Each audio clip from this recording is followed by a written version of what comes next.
And we have sound. Good. Okay. Alrighty.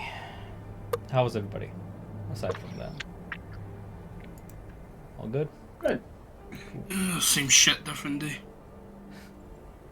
Well, hopefully I'm tired. Hi, tired. I'm dead. Oh, hi, Daddy. Hello. Alright, in that case, we'll just pick I mean, up. isn't tired just a normal state of being? Nah. It's just existing. It's the default. Alright. It was my birthday yesterday. Happy birthday, belated. Happy birthday. Congratulations. I hate it. Why? Yeah. If there was no D&D? That would have been, yeah. If there was D&D on my birthday, it would have been cool. No, I've never been a big fan of it. I'm just like, all right, cool. It's my day. Fine. That's Yeah. alright. I am very similar in that vein. Yep, same. It's another day. Yep. I'll just keep going. Ignore it. Okay. Okay, I'm ready. Just give me a bottle of rum or a bottle of whiskey and I'll be happy. Same. We'll pick up from where we last left off then. Within the cold, damp caverns of Night Mother's Den, you lay in ambush, holding your breaths in anticipation as the werewolf pack closes in. These hybrid monsters, with their canines bared, snarl and sniff about, condensation escaping their cringed snouts. They salivate hungrily as they approach closer, their ears pulled forward, searching with eyes like ambers, watching for any motion in the torchlit caverns. "What's that stench?" growls one of them, its clawed feet stepping inches from an oil cask that you half buried in the ground. There's a moment of stillness and almost eerie silence before, suddenly, a large sphere of flame materializes amid the beasts, igniting the fumes and the contents within the flask. An overwhelming bright flash erupts outwards in a plum of flame, the heat shooting out, and the blast sounds and booms throughout the cavern. The pack's screams are drowned out and swallowed by the explosion as rock and debris fly in all directions. The ground shudders from the thunderous force of it all. Several stalactites fall and shatter around you. When the smoke clears, several seared bodies lie about, their fur singed, the flesh charred. Others rise to their feet, staggered and dazed. Standing amid them all is a man, broad-shouldered, muscled, with a grizzled beard. His expression is that of rage, and with a bellow, he rips his shirt apart. His body begins to contort and twist about as muscles bulge and bones crack. Nails become talons, hands become claws. In seconds, he transforms into a hulking monstrosity. From its fanged maw growls a voice. "On your feet, you mongrels! Defend your home! Can you smell the blood of our kin on their hands? Slaughter them. Attack as one. Tear their throats out and leave their bodies for the Night Mother." With that, we ruled initiative. As we begin combat, I'll start with the direwolves at the back. 4 of them charge in through the maws, stones, sprinting past the debris of the explosion into the mouth of the cave. They form a hostile line in defense of the rest of the pack. Teeth bared, they search about, sniffing through the smoke, their paws pawing away debris as they approach closer. 5 of the werewolves shake away the daze as they too go on all fours and charge through the debris.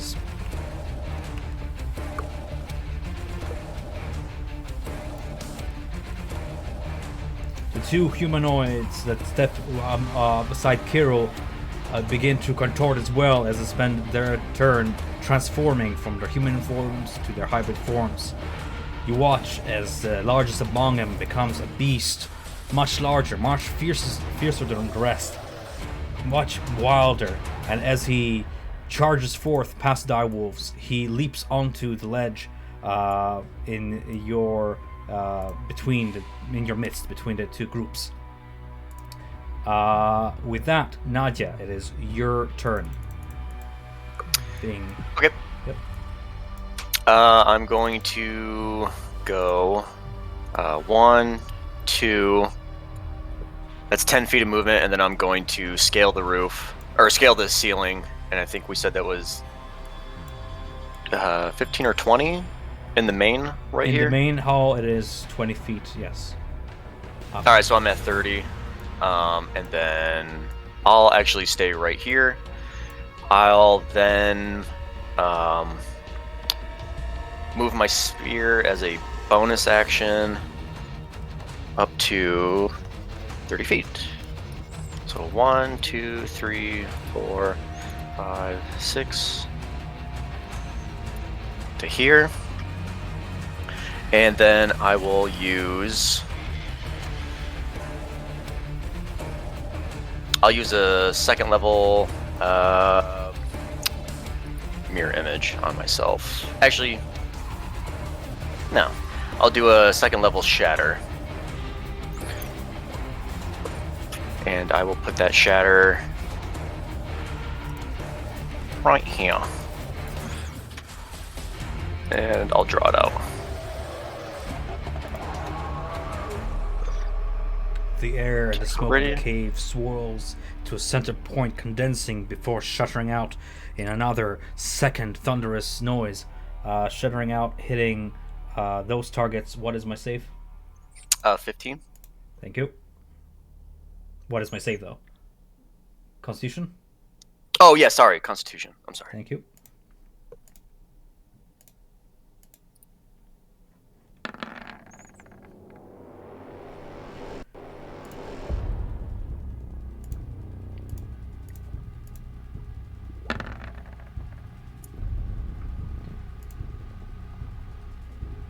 Dials part ways as the blast wave goes through them, shaking their heads. They take the thunder damage, totaling 19. 19.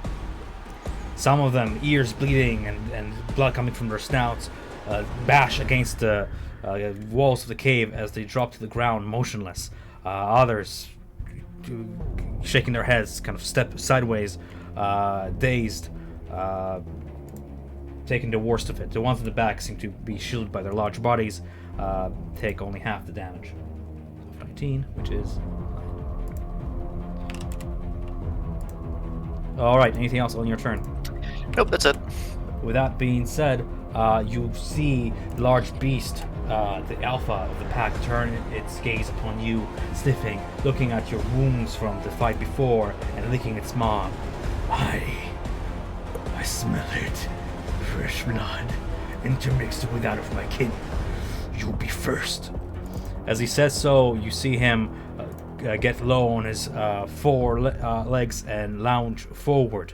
With a mauling pounce, he moves his full speed and pounces on top of you.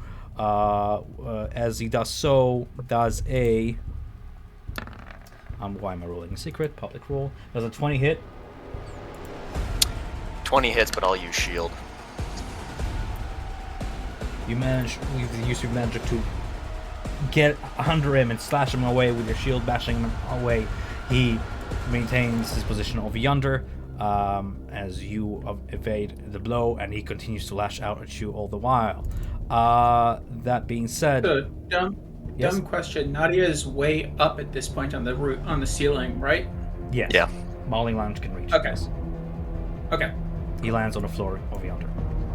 That being said, Samson, it is your turn. Okay, so I will go ahead and run up this way to here. Say, you can't go turning the unwilling, and I'm gonna use bonus action telekinetic shove to try and pull him towards me.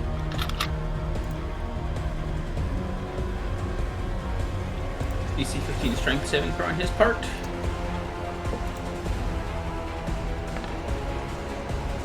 20. Yeah, I figured that wasn't gonna work. And then I'm going to go ahead and drop Twilight Sanctuary. And I'll go ahead and do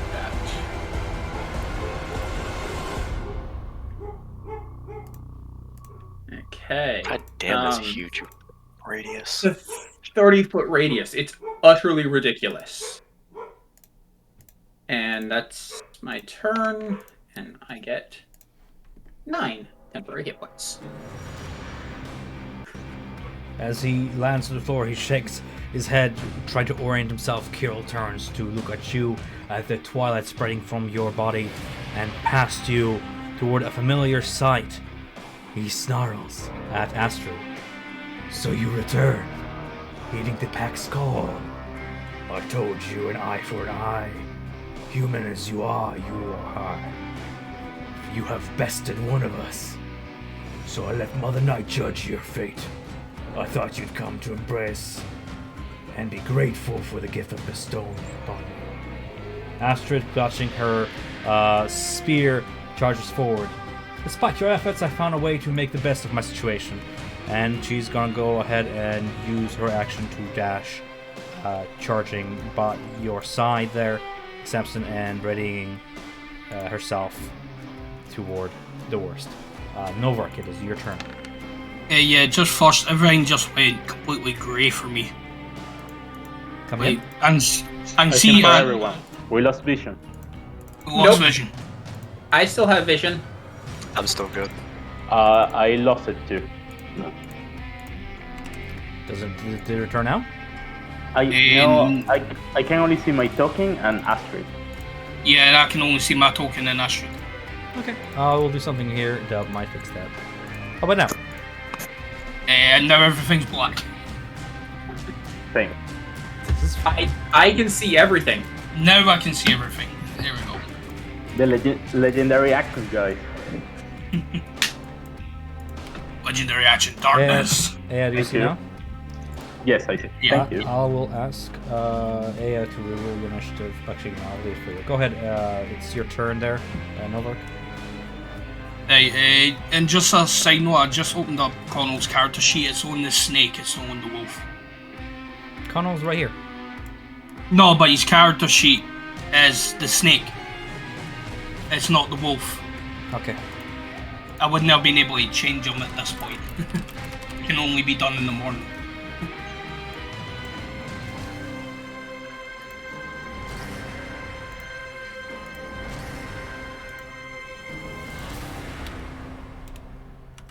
But I'll just say hang him up my own turn. Do you have control of him now?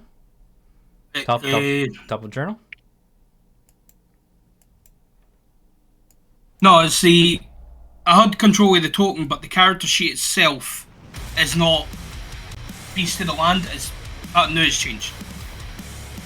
No, now it's blank. What the hell was blank? It's so weird.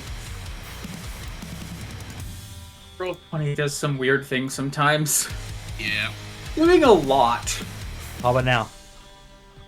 One second, I'll refresh it just in case. Cool. Should be fine now. You know what? We'll use Snake. We'll use Snake in this. No, we'll use Beast of Land. It's right there. It's working for me. Yeah, but it's the character sheet itself that's not the correct one.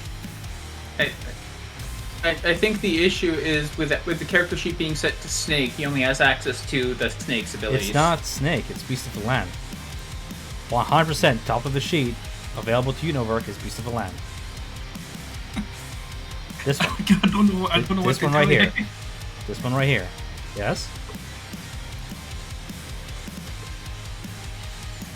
No, I can't click it. Things are getting weird. Alright, talk to me. What's happening? Oh, crap. Screw it, we'll use Snake. We'll use Snake. It's right there. It's right there and controllable by you. I don't understand what's the issue. I don't know what it is either. It's when I open up Connell. It's... Not Connell, Beast of the Land. Right. I will scroll down a bit. I couldn't see that. Okay, now I see it. Oh, sorry. Okay. Sorry about that. Right, first, Novar's going to just move up to here a wee bit, and going to just take aim. He's going to just focus on back here, and he's going to take aim first. This wolf. All right. Okay, make sure I'm clicking the right one this time. Oh shit! Nope, not one. And now the bolt sails past, nearly hitting one of the werewolves behind it as they continue to charge in. Thankfully, the cylinder revolves and gives you another shot if you so wish to take it. Yeah, we'll take a second shot. 15 for 13 damage. You wounded. It's now bloodied. Okay, and then Connell is going to make a little maneuver right here. He's going to... I'll mark it so you see what I'm doing. So he's going to basically move down to here and then run the 20 feet towards the wolf. So he gives them the charge. Alright. Okay, and he's going to mow. Now I'm to the character sheet. 19. Hits. Oh, did you manage to do it? Yep. 19. Yep. And 10, and then you'll need to make a saving throw against my spell. It's 13. But it would be a strength saving throw, which I'm expecting no problem. There's always a chance. 10. Oh, yes! Yeah, he'd be knocked prone. Alright. One beast versus the other. One beast knocks prone the other. Fair enough. And that'll be my turn. Yeah, you have a chance to fight. Novark, you get 10, and Connell gets 9.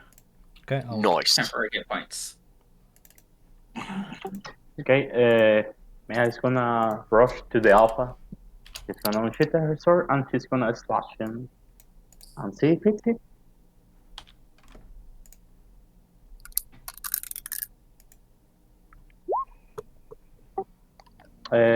Sorry, my wrong button. Does an 11 hit? I mean, 11 unfortunately does not hit. Okay, 19 hits. 19 hits. Okay. I'm gonna propel him one space backwards, away from Nadia, like from this direction. Oh, thank you. Don't worry. And I'm gonna cast Shield of Fate on me, and I'm gonna get a free arrow. And that's my turn, but I'm gonna move also the Blight to this space.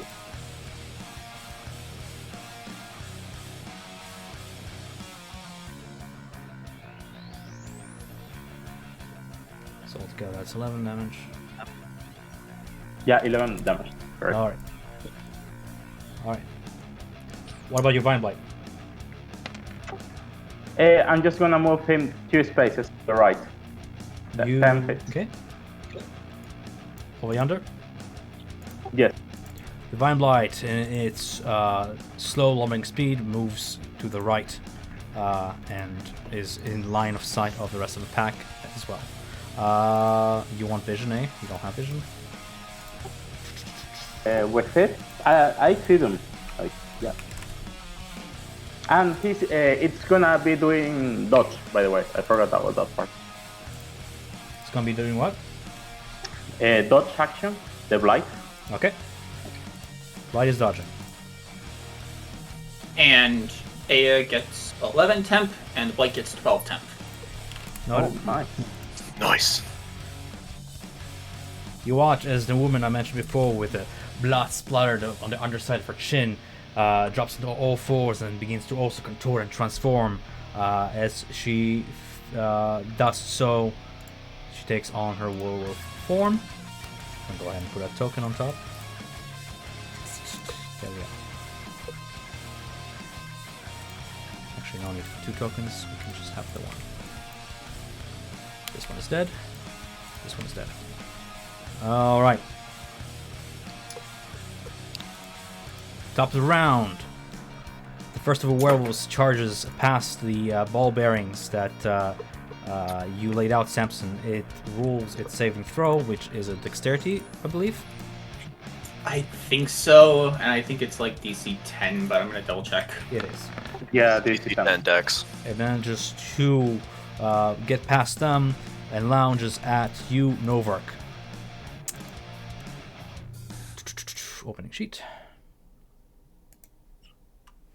Novark, can you make me a DC 13 strength saving throw as it... actually, I don't think it hits with a 14, does it? No, it doesn't. No, it just locks jaws into your crossbow as you shake it off. The other one steps past the ball bearings as well. I don't know if he's...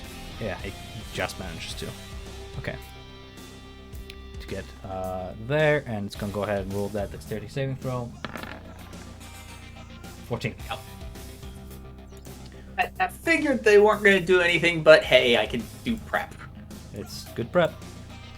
Alright, with that being said, Pack Tactics, I believe, is activated with advantage on attack. We have a natural 20, I believe. Yeah, you do. 15 piercing damage, as I'll have you make that saving throw. It is strength. Oh, fuck. You are knocked prone by one of the dire wolves as it launches on top of you, taking out damage. Could have been worse. Thanks to that shatter spell, it's not. Alright. Action together, the werewolf pack charges forth, leaping onto the ledge. The first one leaps beside you, Samson, and takes one flank. Unfortunately, that took its action to dash like that. So it's going to go ahead and remain there. The other one is going to go ahead and do the same. Dash action.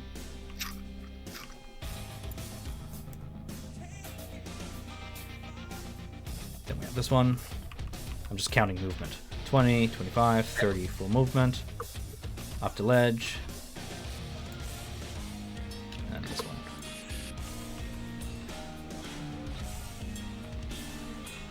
Now, question regarding the sphere. Is it when they finish the turn, or is it when they enter it? When they end pass through it. So passing by it, they manage to resist most of its heat. That being said, you watch as one of the werewolves in the back takes its position behind one of the stone pillars over yonder and loads up a heavy crossbow and aims it at Samson. Now, Samson, you are covered by one of its allies, meaning that you have +2 to your AC for a total of 20, correct? Yep. Alright, I'll still try that crossbow shot.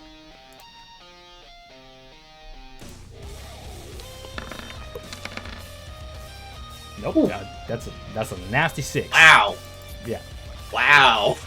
So, but you do see him take a shot as it sails further into the cave, and he's going to go ahead and take cover behind the one of the cave's maw's teeth.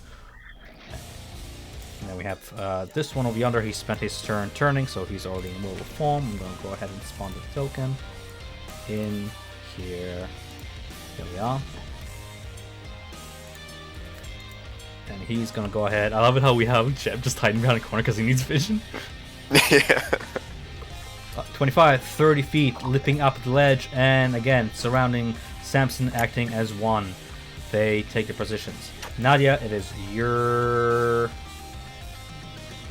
turn, as I realized I didn't roll initiative for the main guy. I'm like, Howie here. That's fine. He can take his turn You did. in the He's next at round. What? I thought. I just He now- was right after me. I just now Well, rolled. I don't. yeah, I think. Nadia. I don't know what happened. What was his AC? You guys remember? What was his initiative? You guys remember? So he charged right at the start. Yeah, I'm gonna say he was like 15 or something like that. So Right, because Nadia went, then he went. Nadia. Right, 'cause Nadia climbed up the wall. He charged forwards at me. Okay. Then legendary action jumped at Nadia. Cool. So let's do that like a 10. Okay. That can't be because Nadia is 11, and then we have Novark before Samson. I think you may You not got have 10 and a sorted half. the order. He got 10. He doesn't have 10 and a half. I know. That's fine. I'm gonna put him as a 7 I ruled as. It's fine. So it doesn't make a big deal. Oh, good. We'll go forward from that. All Okay, right. so am I good to go then? Yeah, go ahead. Okay. So I am going to move my flaming sphere. 1, 2, 3, 4, and I'm gonna have it ram the one directly to the left. Okay. So he needs to make a dexterity throw of 15. You got it. Nope. Unfortunately, back, he barely sees it coming as it bashes into him. What does he take? He takes 3d6, but I'm going to use a meta magic point, and I'm going to use Empower, and I'm going to re-roll that one. Actually, I'm going to use 2 meta magic points. 2, and I'm going to re-roll those 2d8s, the 2 and the 1. So let's roll 2d8. Can An you 8 do and a that 4. after the spell's been cast? I don't Yeah, remember. Empower. Where's it at? When you roll damage for a spell, you can spend 1 sorcery point to re-roll up to 3 of the dice. You can use the new rolls. Oh, so I only need to use 1 sorcery point up to 3. Yep. Up to 3 of the dice. Alright, so I just use 1 sorcery point. So he takes 12. Total of 18. 18 total. Thank you. Yes. As it singes And- and bloodies him. Yep. Alright, cool. And then what I'm going to do is I'm going to cast a Krill. He's prone, right? So I would have advantage on ranged attacks. Yes. Okay. I'm going to launch a first level chromatic orb at him. And as I do so, Nadia gets to say, I'm going to drown out your howls with the storm, with the power of the storm. And I will cast this. And I'll do it as lightning. All right. Scracking Ooh, lightning 26. hits him with 26 for a crisp 17 damage total. Thank you. I'm just gonna go ahead and whisper that to myself because that's big number math. And I'm big dum dum. All right, cool. And Tight. and I'm going to stay here. And that's all my movement and everything. And I'm good. As you stay there on the ceiling, the wolf, grand as he is, shakes off the damage, and as he slowly gets up to his feet, you can hear his growling voice. Can you not see? The Night Mother's power coursing through her veins has elevated her. You are all sheep, but she was given strength. And with that, he's going to go ahead and use one of his legendary actions to swipe at you.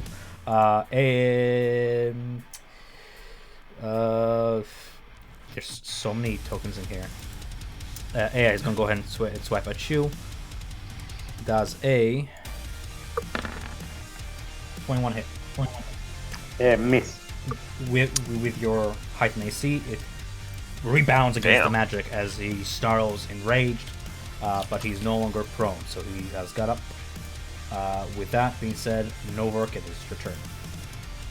Getting off a prone takes half movement, doesn't it? Oh, right, he can legendary action get up, correct. Yeah, so it can have half movement, yeah. Right, sweet. It does, yes, for you it does. Yeah. Take half movement, Right, yes.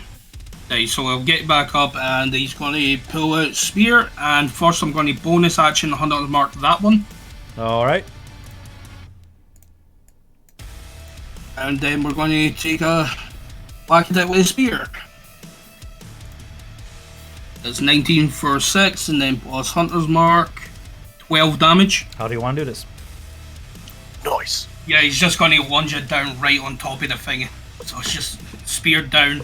And with that, that will actually activate the spear's ability. It's 2d6, isn't it, for temporary hit points? Correct. As you pull out a spear with a final yelp, it dies, and from the wound, a crimson mist seems to swirl around the mist and then absorb through it into you as you gain those 2d6 temporary hit points if you haven't already received some from Samson.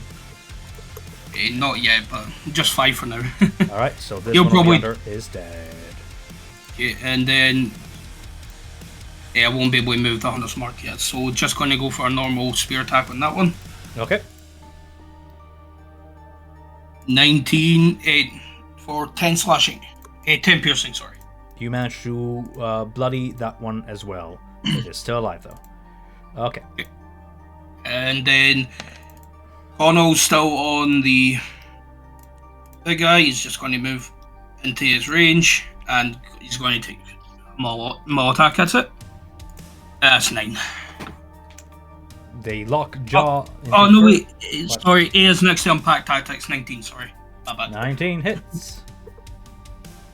10 slashing. Alright. As he begins to rake and tear at flesh, he begins to bloody his own fur with Kiril's blood. With that being said, is that the end of your and Connell's turn? Yes, it is. Awesome. Samson, it is your turn. So Novark 9, Connell 10. Samson go. We're going to stop this. And cast Spirit Guardians at level 3 on me. It doesn't actually do anything yet. Because it only comes into play when people start their turn or enter it for the first time. Call forth the array of stars and the mote of twilights around you as they begin to swirl around. You go ahead and remember that you and Nadia are holding concentration on spells. Yep. Correct. And I will. What am I doing? Do with my bonus action? Bonus action, telekinetic shove Kirill. Well, telekinetic pull Kirill, I should say. Can you pull objects up ledges though? That's the question. It's 5 feet. It's a direct line towards or away from me. 5 feet. I don't know. There's If a I can't, then vertical ledge between him and you if he's on the ground. In that case, I will target the wolf that is in melee with Novark and pull him 5 feet towards me. Alright. That is a saving throw. DC 15 strength saving throw. 18. Yeah. Alright. And that is it for me. Fair enough. Astrid, using the ledge's height to her advantage, leaps with spear in her grasp and attempts to launch it deep into Kirill's flesh. She's going to go ahead and roll that attack.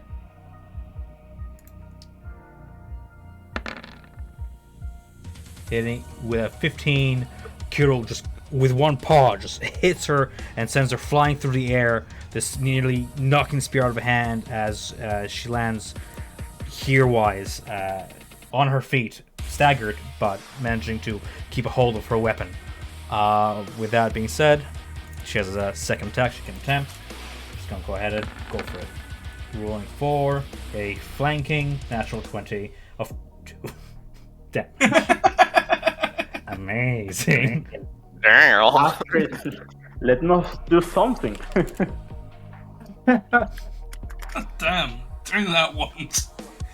Yeah. Eesh, that's a thing. As she swipes the blood off her blade with a swing, she just stares at the Kirill and says, I silvered my blade just for you. You took Liam from us, and I'm here to pay you with in kind. Breathless, she readies herself for a second strike as Aya, now flanking Kirill, what do you do? And following after stabbing, like she's gonna try to slash him in the back, I guess. Alright. You roll with advantage, because Kirill is still prone. And flanked. And flanked, yes, correct. With Astrid. That hits for a total of 13. With your silver sword. And that hits as well. 18 total. Thank you. And yeah, that's my turn. And with the blight, he's gonna do the entanglement.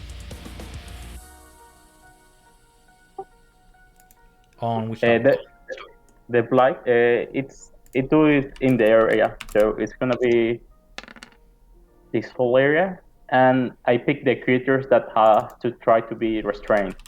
Other than that, it's difficult terrain, everything. But I don't know if Nadia has Yes. difficult terrain because Each she's on creature the has to ceiling. roll a saving throw against being muted.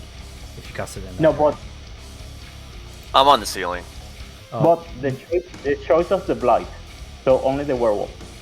The blight doesn't want to hurt us because he's I a domestic blight. But Fair enough. everyone has difficult terrain. That's it. I'm gonna rule that saving throw for all of them as one. They fail it. And then we have Carol. Strength. He passed. He passed. Alright. So the werewolves become restrained by the entangling roots of divine blight. I'm gonna go ahead and put a token down on the map to represent the area that it covers, okay? So you just correct me.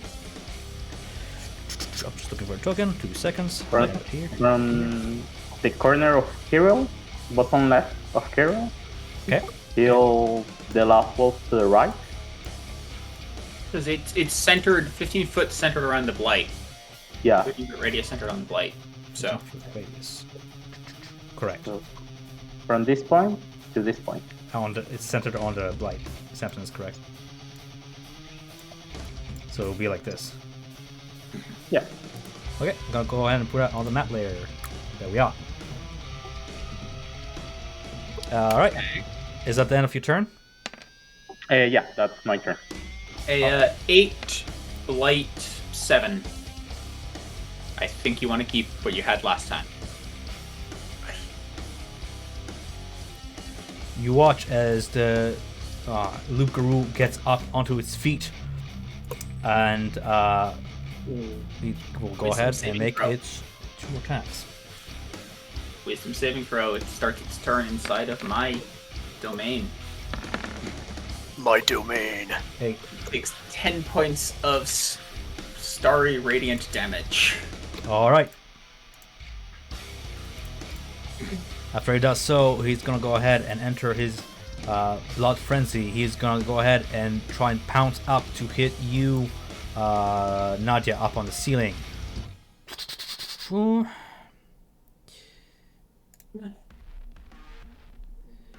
I know that. Thankfully, he does not reach. Second hit is gonna be with the claws against you, Aya. 22 to hit. Miss. Miss. Holy shit. Indeed. Yeah, because you're. Wait, okay. Being clerics is okay, man. Alright, the werewolf from the back who just transforms is gonna go ahead and enter the difficult terrain, and unfortunately it's just difficult terrain, correct? It's not restrained on enter. Yeah, it's not restrained entering. Yeah, the blight area, right? Yes, 35, Yeah, it's difficult to 45, 55, can only make it as far as here. So, one complicating factor. Inside of my spirit guardian, so the smaller circle, creatures' speeds are halved if I didn't designate them, and I designated just us and the blight. 15, 25, 35, 45, 55 ends its turn here, thanks to all that slowing down, making it just as far to hit the Vine Blight. I'm gonna go ahead and roll that attack.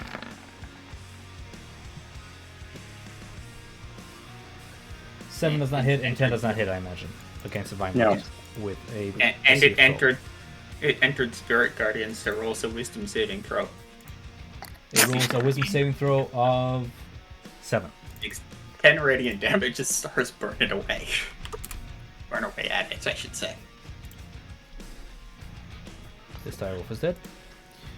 The direwolf on top of you, Novark, is gonna go ahead and attempt to bite at your throat as it continues its Vicious attack, rolling a 13 to hit.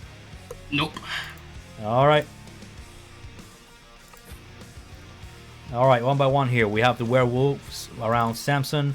They're each going to take their attacks with advantage since those of them who are flanking. Burn, at the very least, I get to start the turn before I lose the... Actually, so I've got that. So they start with a wisdom saving throw, as long as I still have this guy up. Okay, first guy I'm rolls a wisdom saving throw over yonder. 9, taking the 11. Alright, and he's going to go ahead and go for his attacks against you, Samson, with advantage. That is going to be a 23 and 21. Those both hit. With the first one hitting, go ahead and roll me a concentration check against 7 piercing damage. Yep. Okay, and a concentration check against 9 slashing damage.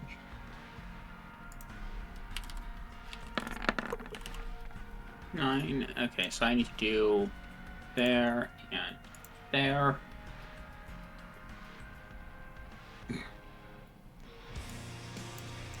Fighting the rooting effect of the blight, restraining does affect their attacks actually, now I think about it. I think it gives disadvantage on attacks. Yeah, so the second one would have not hit, so you only take 7 slashing damage. Oh, Yes. cool. So I still have temporary. Because all the werewolves are rooted and being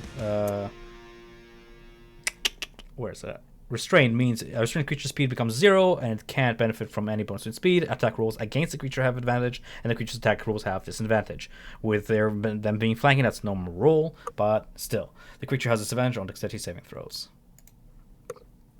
So a normal roll on the other werewolf to yourself. That would be against Samson. I have a natural 1 and natural 1. Unbelievable. It is so restrained that it is unable to attack you. Yeah. Which was the first one? He rolls a wisdom saving throw. Mm-hmm. He can barely move. Can barely move, but manages to save, I believe. Nope. Yeah, which means he takes half. Yes. Half 23, it's going to be a crispy 12. 11.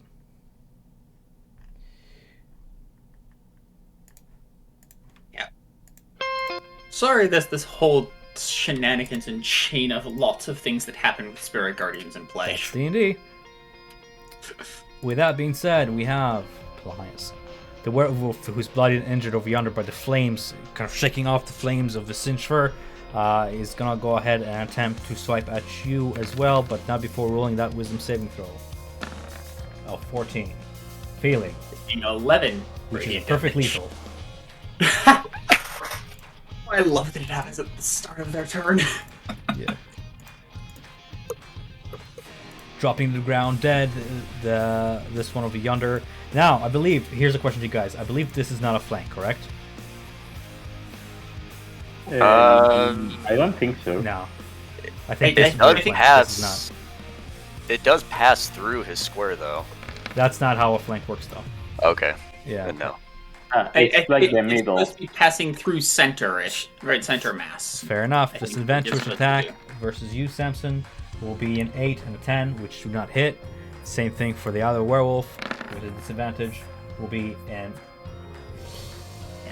11 and 16. I think 16 hits. No. 18 AC with my shield. By the way, first one that missed, that they both need wisdom saving throws.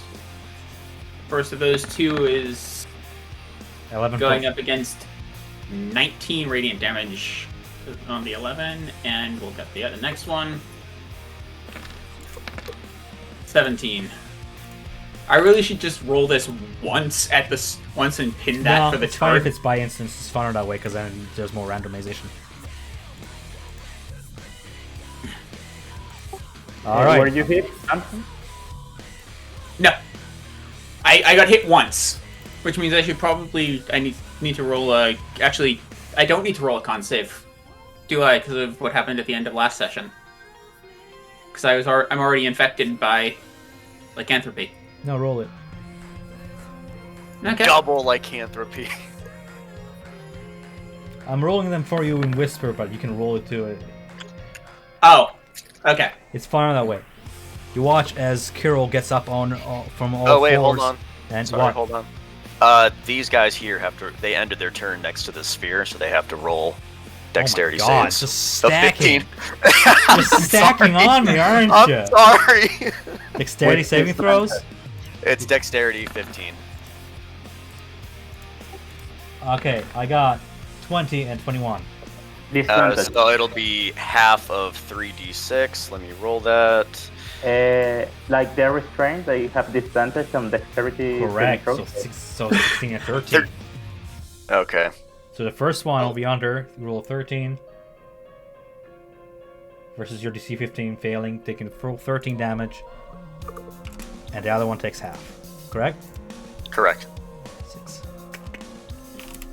Just stacking that AoE damage. Disgusting. Alright. Fuel for the fire, as I point to it. Nice. You watch as Kirill uses his legendary action to, with a mauling pounce to the other side of the cave. Does he have enough movement? Let's see. He does. Okay. Pouncing the other side of the cave and landing on where Novark is, attempting to claw at him. Novark does a 14 hit. Nope. Still pouncing the other side of the cave there as Nadia, you take your turn. Okay, so I'm going to... Oh, let me get this. I'm going to move my sphere as a bonus action and go 5, 10. And I'm going to... Could I... If I'm on the ceiling... Yep. Could I see Novark? Yeah, Like from where clear? you are, you can clearly see him. It's a well-lit, torch-lit cavern, and you're on the ceiling, yeah. I'll cast, oh no, I can't. Damn it, that's right. I'm already concentrating. I'm sorry, Novark. I can't give you Shield of Faith. All good. I'm sorry. Okay, I'm gonna give him I'm gonna give Kirill a firebolt right in the back because he's trying to get away. That's my action. 16. Does that hit? A 16 just hits. Oh. And 17. Oh, daddy.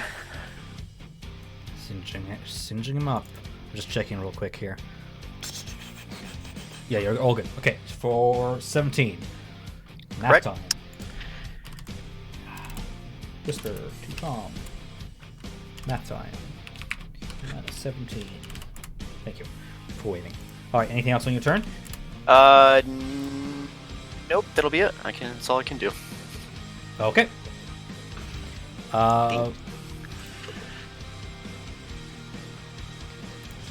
With a legendary action, the Loop Guru swipes at Novark.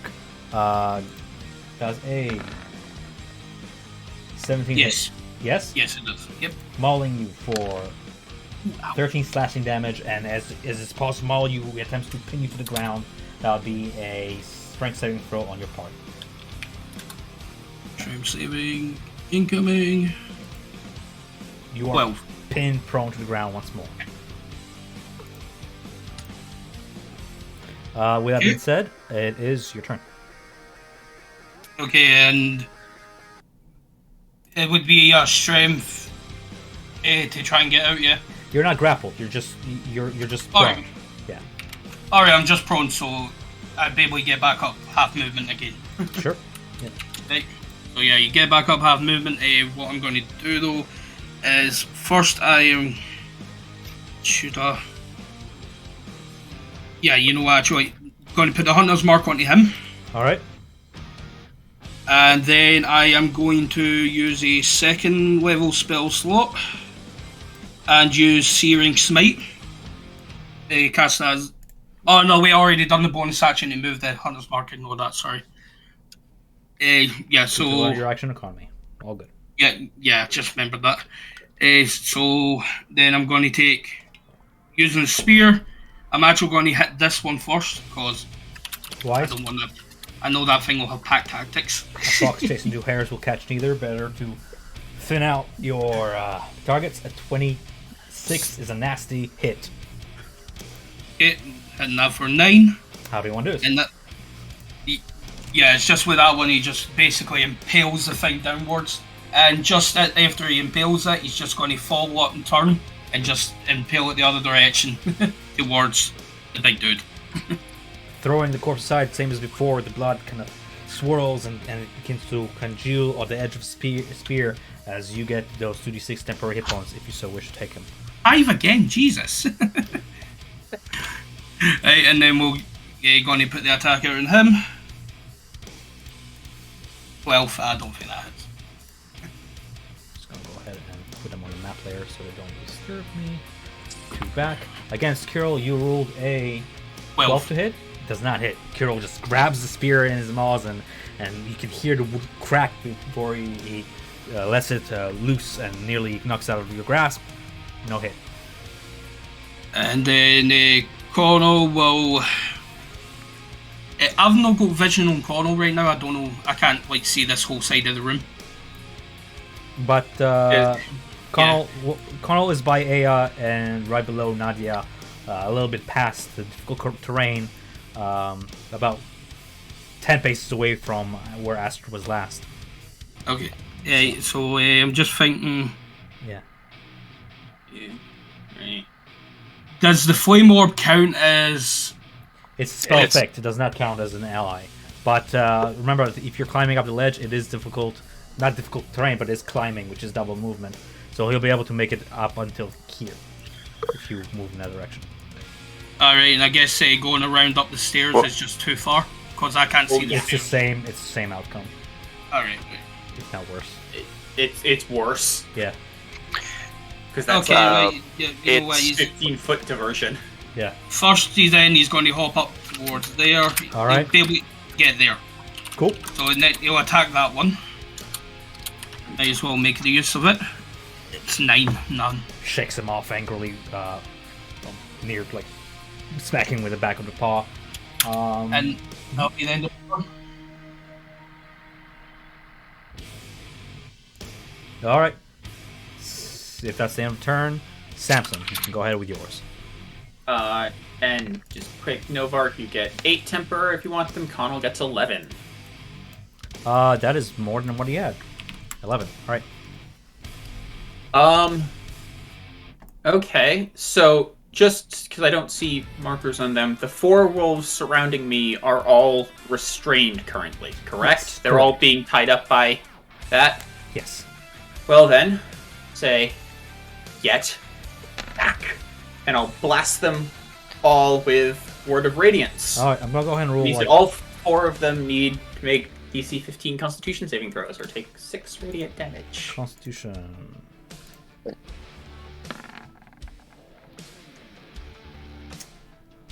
They take none. I'm gonna roll 1 for each. Cantrips don't do. For the sake of fairness, I'll roll 1 for each. So the one to your north takes none. Then you have Constitution. This one. Then you have this one. And then you have this one. As your Order of Radiant blasts out, I think none of them will take damage. Oh, save for 1! Aha! I caught one of them! Give you something, right? For an AoE spell. Alright. Nice. Yeah. And then I will go ahead and...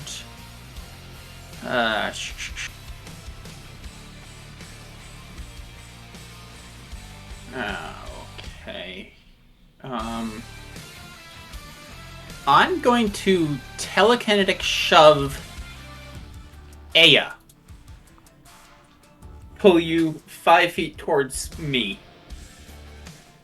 I'm You not may gonna choose resist. to fail that save.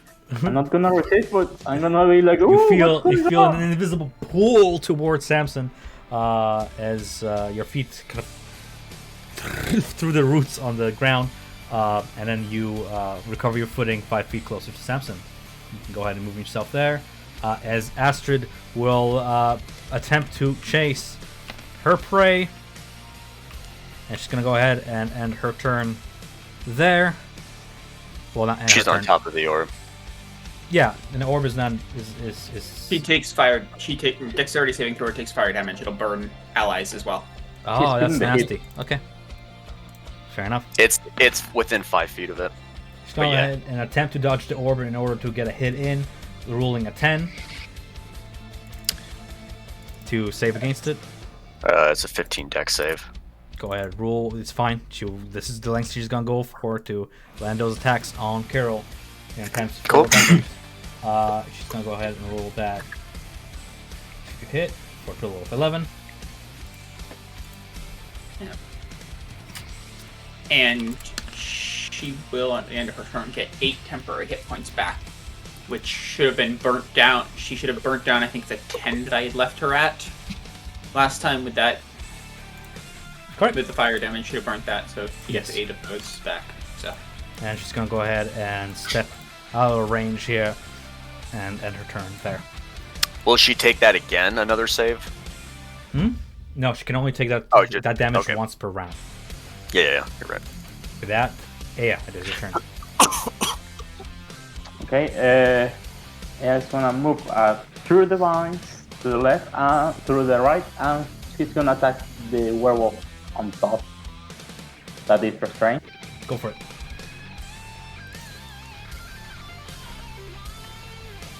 Those are 19.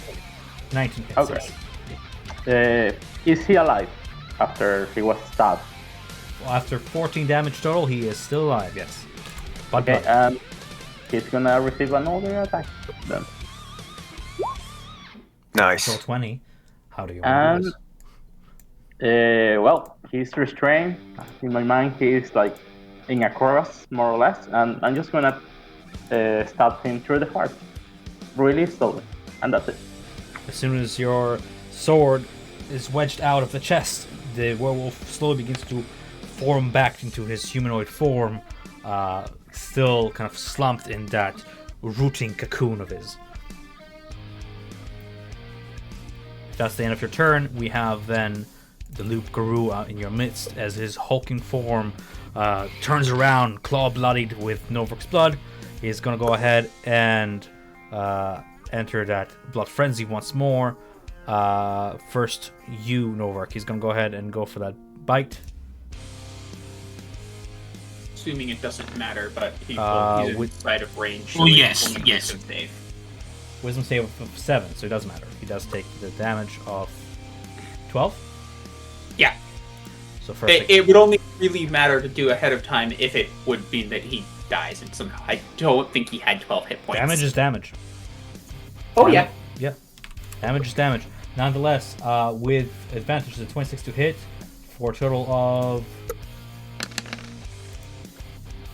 25 damage against Novark. Ooh. Ooh, that's a lot. Okay, so I need to calculate this quickly. Okay, I got the number.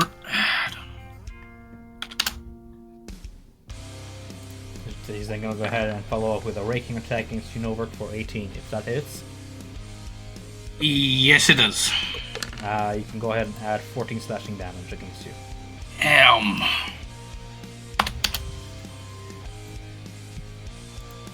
Are you still alive after that? Yeah, still standing. Thank you, Samson, for those temporary hit points. Nonetheless, you roll me a strength saving throw against being prone by that under slash at your knees. 19. All right. You managed to save against that. Receiving Samson's reinforcement of temporary HP points. That was something else I realized. I had 2 guys go down next to me that I forgot to trigger on. That's fair enough. This werewolf will be under going through difficult terrain. Is going to go ahead and attempt to flank you, Aya, by climbing up here. And roll a wisdom saving throw. roll a wisdom saving throw of 5, taking a total of 14. 14. And remember, in that area that he was moving, he should be moving at warder speed, I think, because he's got half speed So from vines and half speed, because speed from difficult terrain from the vines. Yeah, it And stacks. Spirit Guardians is not difficult terrain, it's just half speed. Yeah, it stacks. So literally just not even flanking, managing to maneuver all the way over yonder, and then attacking with disadvantage. Oh wait, No, normal. how does the attack. root? How does the root affect? Because she doesn't have speed. Oh wait, she was not rooted initially. Okay, It's gotcha. not rooted. Not rooted initially. Only a straight roll. So 11 and 13. Miss both. All right. Then we have this World of Young Dead. Dead.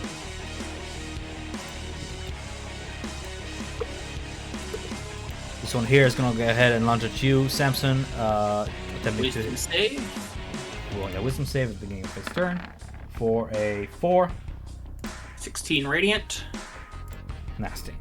Its stars continue to burn away at it. Bloodied but still fighting. It's gonna go ahead and swipe at you. I'm rolling shit. 7, 13. Those No, both you rolled miss. good against me though. I blocked with my shield on both of those. 6 and 13 because disadvantage well rooted. Alright. Hey, Samson, 10 HP. Oh yeah.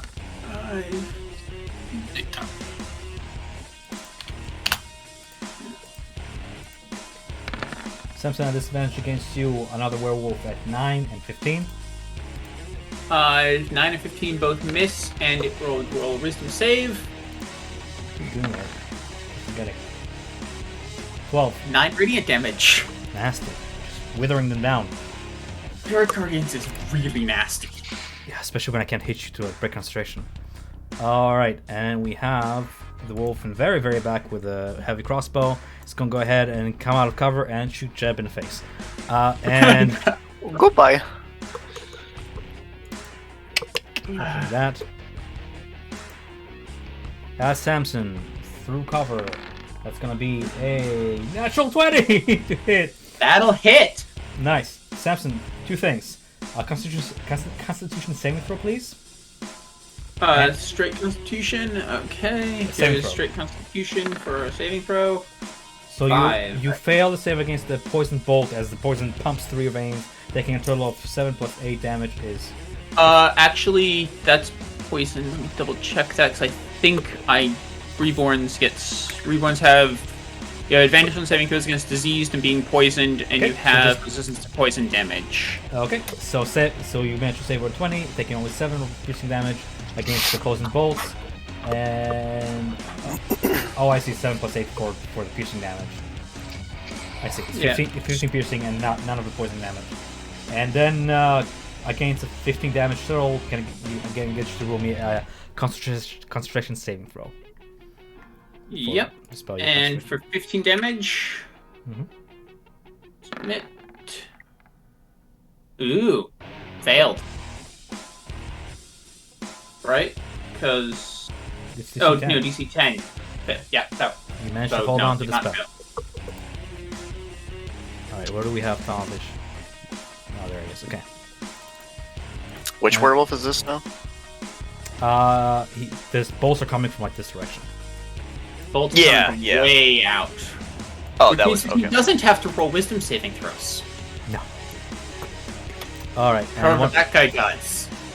and like one last rule from this world over yonder as he slashes at you with disadvantage because he's rooted. He's gonna go ahead and roll me a 6 and a 6. that ruse is doing you. He's actually not rooted because he's like right there. So that'll be still 6 and 6 with regular. But yeah. And wisdom saving throw and dexterity saving throw. I think. Or wisdom saving Yeah. throw for start of his turn and a dexterity on the end of his turn. Aw, he only takes half of 15, so 7. Half of 11. So 5 plus 7. Yeah. 12 total damage, doesn't matter, he has 6 HP left. He dies. Goodbye. Ah, Turning away. Teamwork. Everything away. Radiant. Oh yeah, back. did yes. I don't think Kiro made a save against the Dex. He He did. Oh, he did. Yeah. With that being said, not Oh. yet. Still concentration on your spell. It is your turn. Doobity-doo-doo. I'm going to... I'll do it. I'll go 5. I'm moving the orb. Oh, hold on. 5, 10, 15, 20. I'm going to reposition the orb there. Okay. And then from my position, I'm just going to hit Kirill with a firebolt. 9. Missing. As he dodges the bolt out of the way, he snarls at you up there. Such rage. Such prowess from all of you. Priests and clerics try to shackle the beast within, but their chains cannot hold her, nor can it hold me. Can you not feel it? The beast raking its claws beneath your flesh. Let it free. And with that, he snarls, and he's gonna go ahead and use a legendary action to swipe at you, Novark.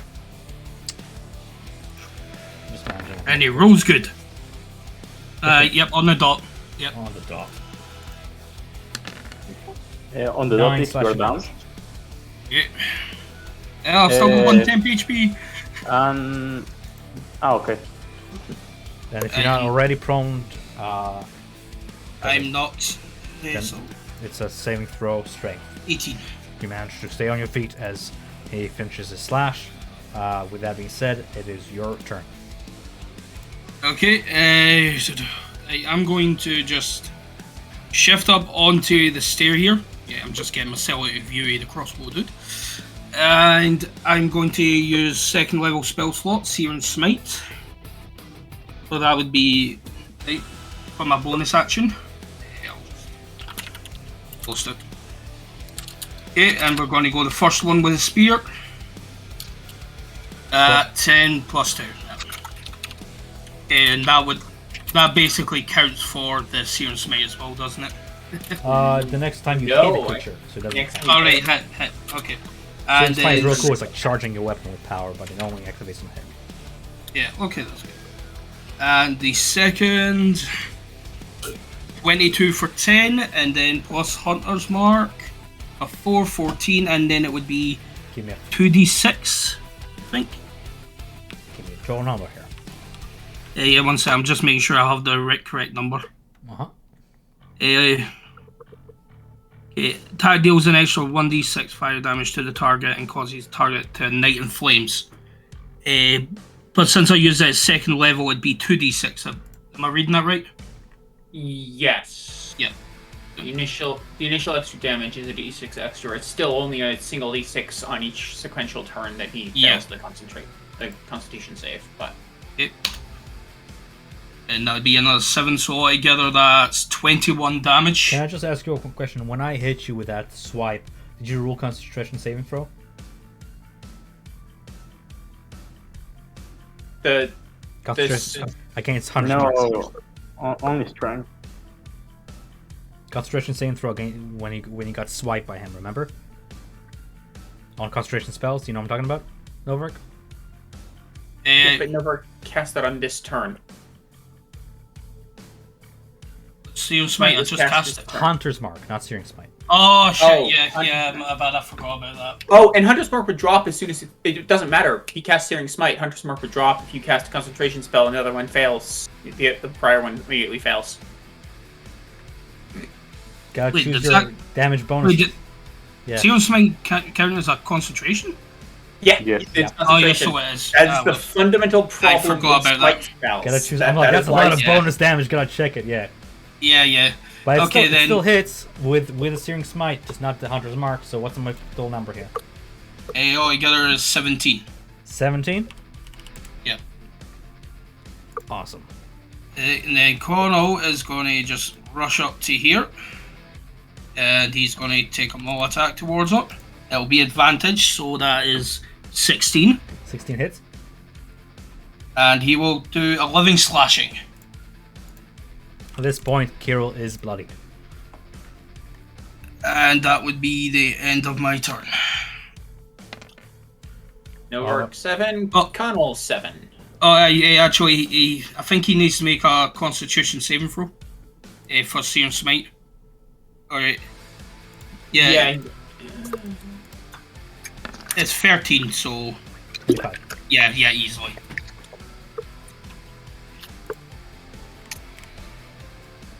Yep, and that's my turn. Alright. At the end of the turn, another mauling pounce from Kirill as he gets up and... he's going to go ahead and move over yonder. As he passes through you, he's going to go ahead and make that claw attack against you, Novark. 21. Yeah, definitely. So it's going to be 9 slashing damage. Okay, so I got 7 temp there from hey, so that will be 0. Okay, I'm still standing. Ridiculous. Absolutely ridiculous. Alright. You're trying to get me down, aren't you? I can I see it in your face. am mostly in awe of how temporary hit points act to your advantage. Samson, it is your turn. Okay, so I'm going to say, you think Beast needs to be let free. Controlled is more important, and I'm going to call Sacred Flame on Kirill. So it's a Dexterity saving throw, DC 15. 60-foot range. That is an 18. So Same nothing. kill. As he Um, shakes off the worst of the spell, just replies, "Who is the monster? You or me? I gave these people purpose, the chance to venture beyond the mists and live a life not as prey, but as predators.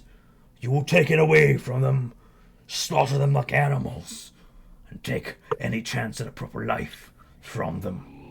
When I'm done with you, priest, I'll shackle your flayed body to rot by the shrine." Go ahead with the rest of your turn. I faced similar to you before. You're always wrong. And I'm going to use Telekinetic Shove to telekinetically pull Novark 5 feet towards me. Novark, you may choose to fail the saving throw. Wait, wouldn't that mean he get an opportunity attack? Forced movement does not trigger opportunity attacks. Otherwise, oh dear God, you do not want to see what happens if that occurs.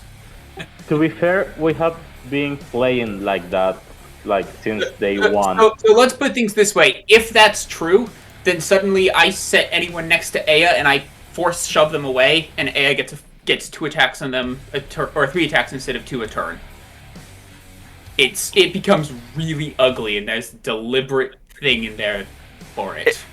Okay, Yeah. but let's put it, because we have done in a past, so let's choose a side, like we do it or we don't. But we have done it in the past because, yeah, I killed one hack like that, I recall. Did you? Okay, I may be misremembering. Okay, So I thought that it doesn't trigger a it. shove with one creature you can see within 30 feet of you. When you do so, the target must succeed on a saving throw or be moved 5 feet toward you. A creature can willingly fail this. I don't see anywhere in here that says that movement away out of reach does not trigger opportunity attack. We've been doing it thus far. No, Okay, he means like... Yeah, go ahead, sir. I mean, if you look at the ruling on opportunity, on movement for the opportunity attacks, only when the rule says only when they use movement or action to trigger it. But okay, if we're doing enforced movement triggers that, then I do not do that. I will shove Kirill back 5. I misunderstood rulings on that then. So targeting Kirill with telekinetic shove then, because I thought force movement did not trigger attacks of opportunity. If it does, then we're not doing that. If you shove Kirill away, that gives Novark an opportunity attack. It's force though, so you. Is that a rule? Yeah, it's actually. If you were to frighten a creature, if I was next to someone and I frighten a creature, or I use some kind of, there is a spell out there that you make them go away from you, like turn undead or something. Like infestation. If I cast infestation on you and you walk away 5 feet away from me, out of my reach, I cannot opportunity attack you. You cannot opportunity attack me, but if I use a spell effect, like if there's like a frighten, and there's other spells that say, oh, the target has to move away from you or whatever, I don't believe those invoke opportunity attacks because it's against their will, like they've gotten Find me forced the rule. I'm Yeah, I trying know to about this find- disengage action. Yeah, Fine. but down it says like you also don't provoke an opportunity attack when you teleport or when someone. Blah, blah, blah. You also don't provoke an attack when Move you teleport or without when using somebody's... movement. But, for example, you don't provoke... Or... movement...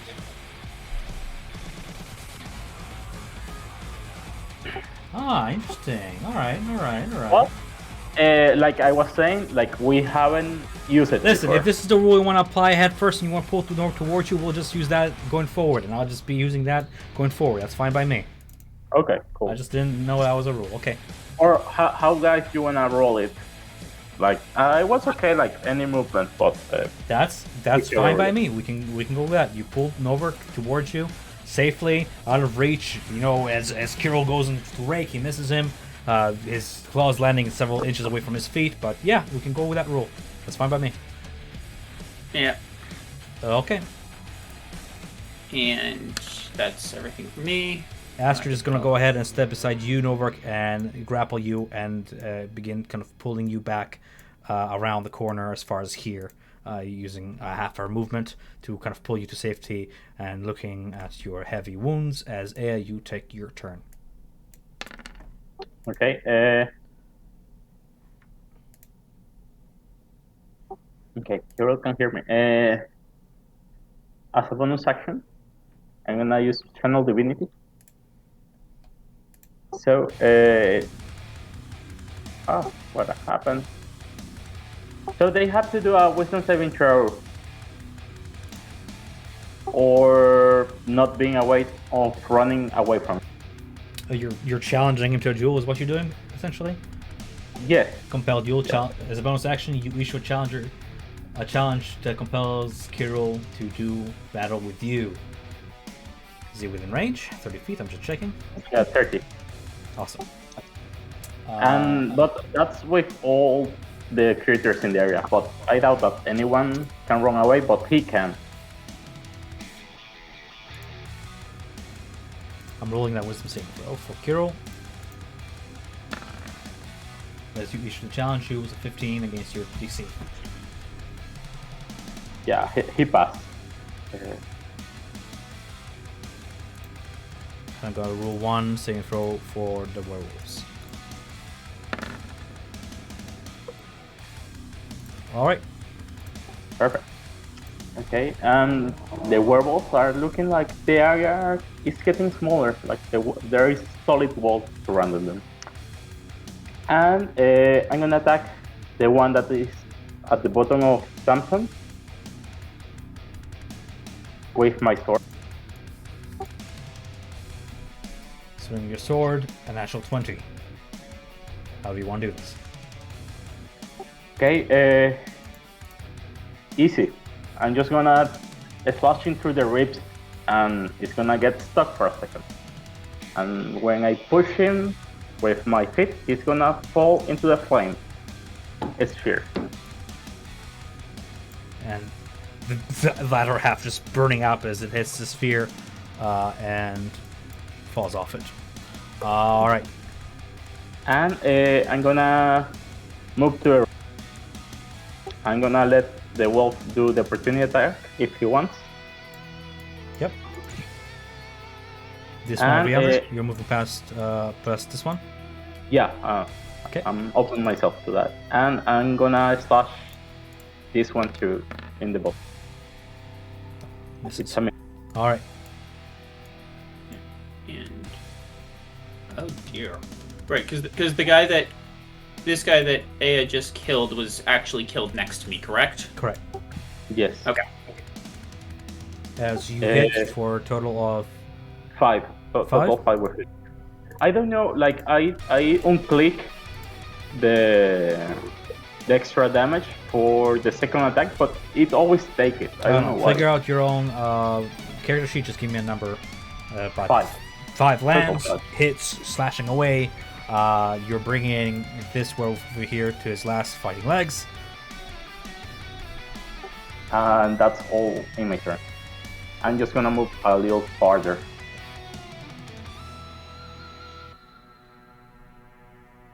Okay. At the end of your turn, it is Carol's. Whenever you reduce a creature. Interesting. Yes. I shouldn't have rolled for that. I didn't realize that. I thought it was anytime anything next to me got downed. To be fair, I thought so as well. All right. With that being said, Carol's turn. Just looking out through his actions. No, okay. He's gonna go ahead and charge on all fours up the ledge onto you. Ea is gonna go ahead and rule that. Keep clicking on the wrong thing. I'm gonna remove this. This is garbage. Miss and miss.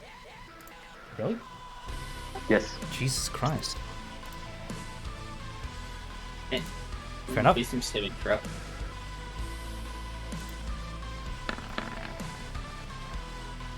$13.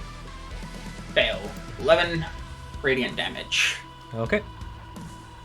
As the stars begin to assail him, he just kind of cocoons up with his paws, and then with a howling rage kind of bursts out, and you see him actually manipulate the magic for just a split second and shell himself against it. It's its effect.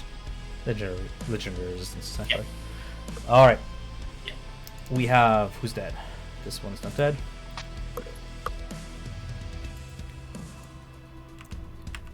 This werewolf of yonder will walk through the at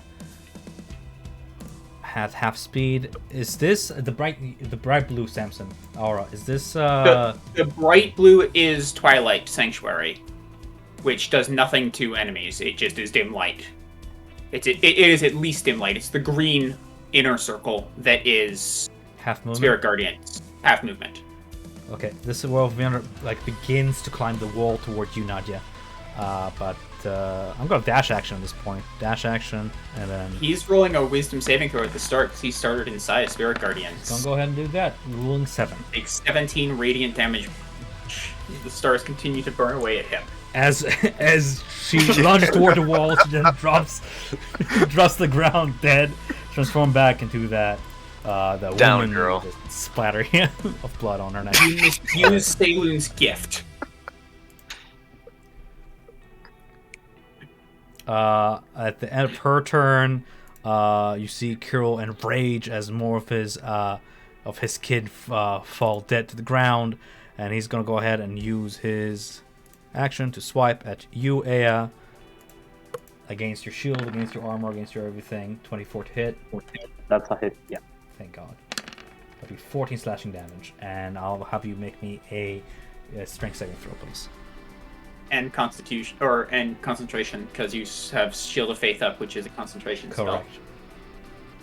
Versus spell. Ludicrous AC, which is very sad. So first and foremost, you are prone.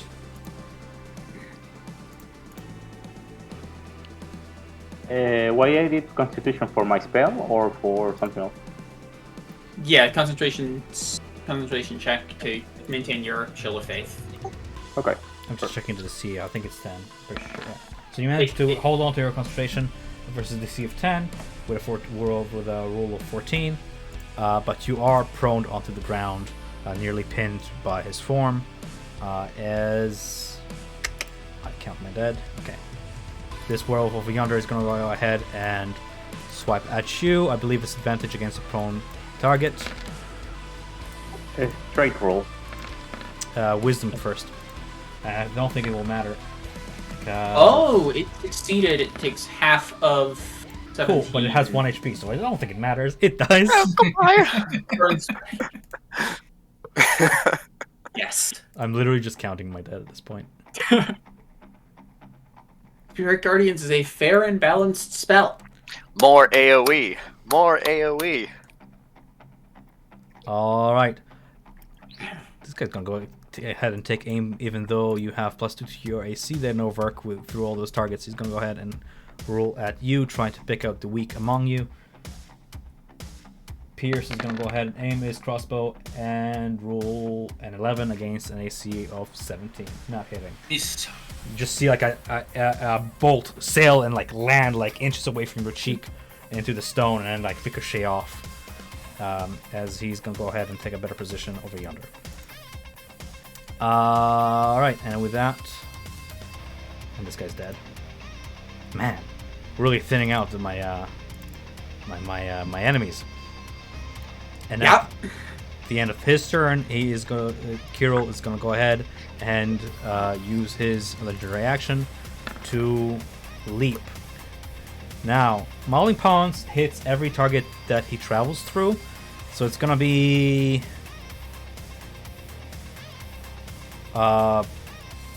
Connell, it's gonna be Aya, and it's gonna be Samson. So he's gonna go ahead and leap over yonder. Now, Aya, you get opportunity attack on this. It says that it doesn't, I think. What? It says like Without it provoking doesn't attack. provoke. Without opportunity. provoking opportunity attack. I keep forgetting my boss's main strengths. I'm sorry. Alright, fair enough. Right. So we have claw attack against a prone Aya with advantage. 23 to hit. It hits. 14 slashing damage. Against Connell, we have 27 hits for 12 slashing damage. Remember, he has 11 temporary hit points, so just 20 damage. And then against Samson, we have... Oh yeah, hits. Okay. 13 slashing damage. And that's strength saving throw. And also concentration. First, I'm gonna do this one because this is the important one. Shoot, kept that, so I take 13, which is lovely because I take 1. It's all compass that one. Yep. Oh, and I should give you that strength saving throw. Although I'm pretty sure I just Prompt. Alright. With that being said, now it is your turn as Kirill lands for yonder. Okay. I'm going to move my orb. 5, 10, 15, 20. Okay. So I'm going to move it there, and then I'm also going to shove it into him. He needs to make a DC 15 Dex. Dex.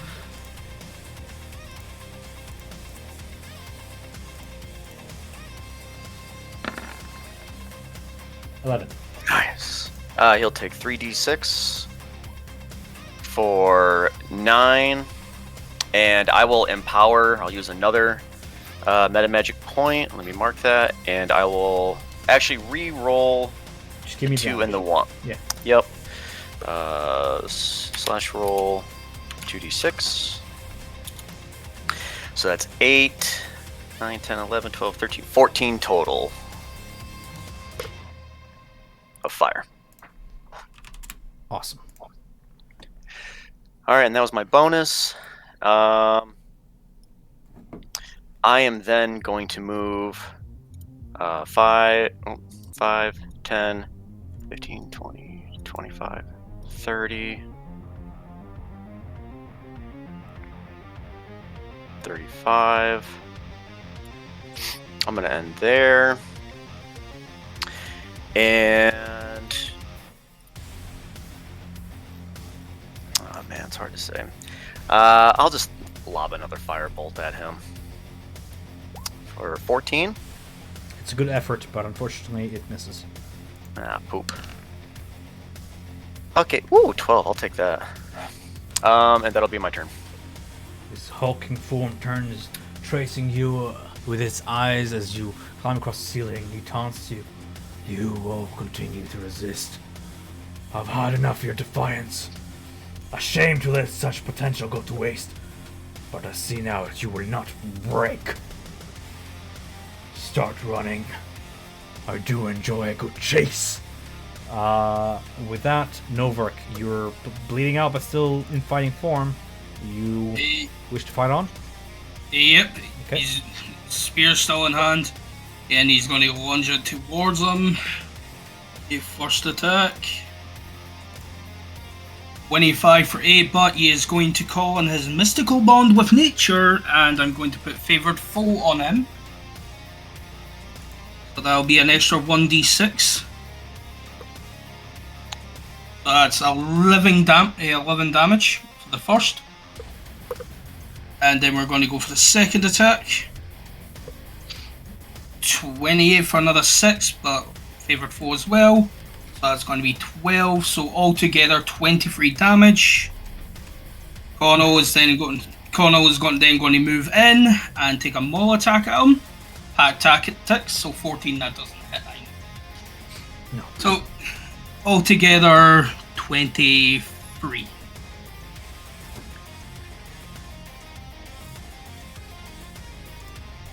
Okay, damage applied.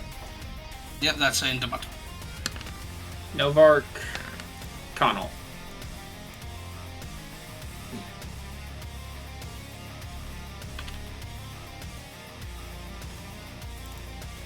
Thank. And if you turn, Novark, Yeah. he is gonna go ahead and take his legendary action to swipe at you.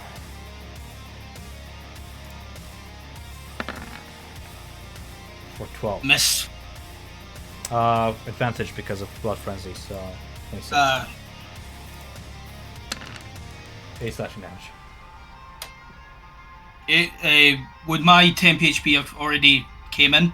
Yeah, it's That's after, it. It's after. Yeah. It's at the end of the After, yes. okay.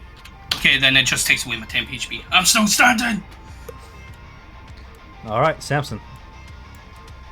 Samson will struggle his way up. Okay. Said, you're misusing Salem's gift. And I'm gonna try and telekinetic shove him straight away from me. Sure thing. Same throw. DC 15 strength save. Will I'm you try to assuming- tame me, priest? As it gets shoved off the ledge into the flame sphere, I believe.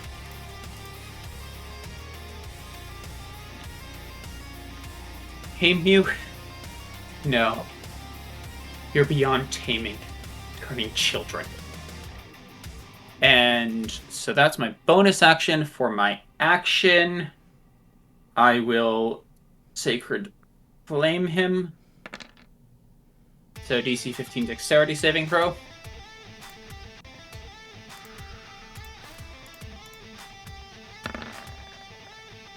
Yeah, no, nothing. He just laughs Ah. mockingly in his growling voice. And then I'm actually going to step 5 feet forwards up to him. And that will be my turn.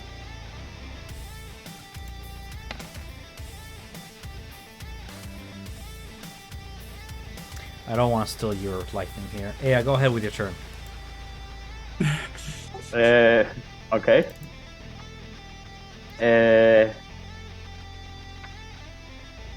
She's gonna still prone on the floor.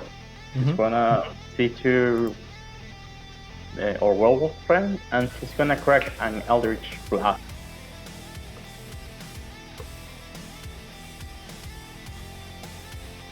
And 19 hits. As several dark bolts crackle out of your hand. One of them hits for a total of Sorry, well, total 10. 1 hits. My bad. Yeah. And she's gonna stand up, and she's gonna move here.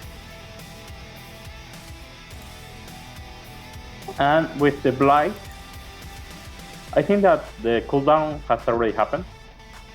5 turns. It's a recharge in 6, but yeah. Yeah, so I'm gonna move her here, and he's gonna do it again. So 15, this area, and he has to do a DC 12 of a strength. The Blight's gonna do what exactly? I'm sorry? Another entanglement. So remember that Blight has to roll to recharge that ability. That's why I said it's recharge 5/6. And I've been rolling to recharge every turn, and I'll let you have it. Okay. No, it's not. No I'll worries. let you have it. You just know it for future. So for 6, it recharges. With your combined effort, you attempt to root him. He's gonna go ahead and roll that strength saving throw. Entangling him in place, you follow up with your Eldritch Blast, and you see all 5 come out of Kirill as you bring him down.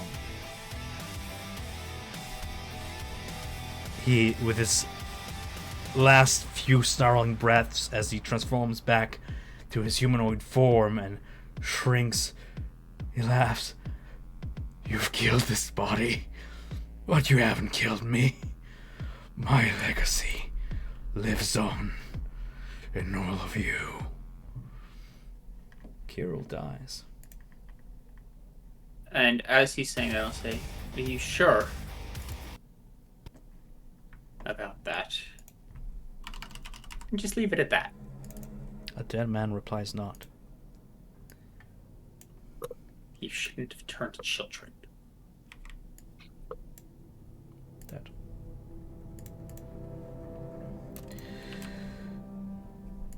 Goodbye. I'll dispel Burning Sphere. Yeah, is it the end of your turn? Yes.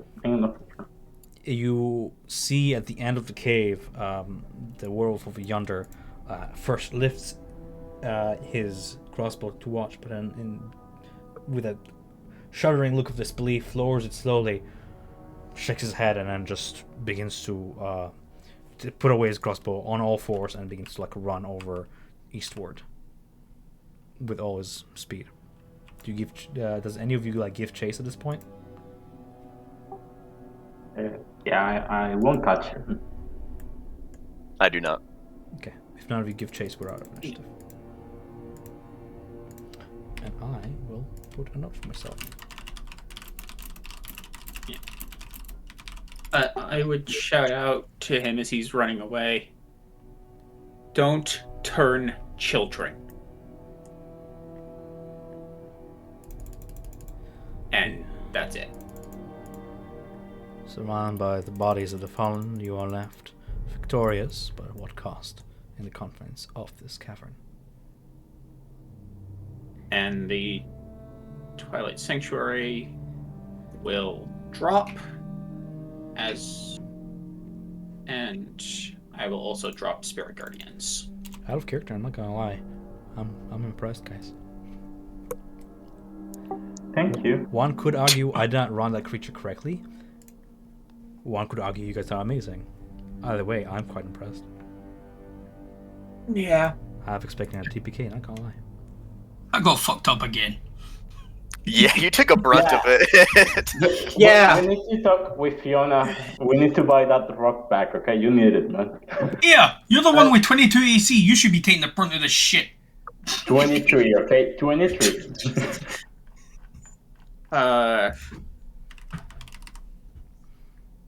I'll drop a Flaming Spear. See, this isn't Warcraft. Hunters know the times. You should do better at staying out of the front lines. You get mauled. It was in the back. Couldn't have been further away from the back. I just have a mauling leap. He was with the kids, man. I know. It couldn't be any further away from you all at that time. The problem was that everyone ran to the left, and you were open. Yeah. Well then. Okay, I have to ask: is Jeb here for real, or No, he's just watching. He's just- Like the Okay, player's just okay. watching. Yeah. Cool.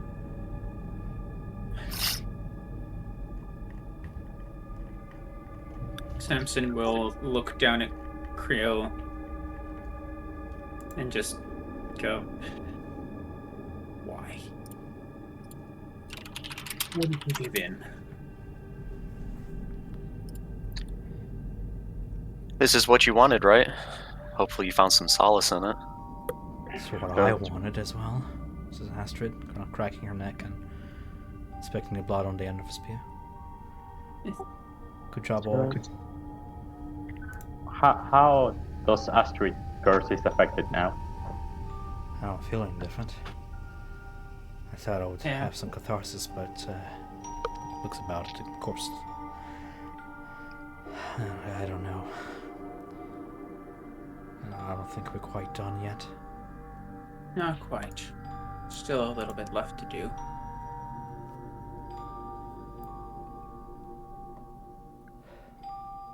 Oh, I guess we should also tell, let me look through my notes.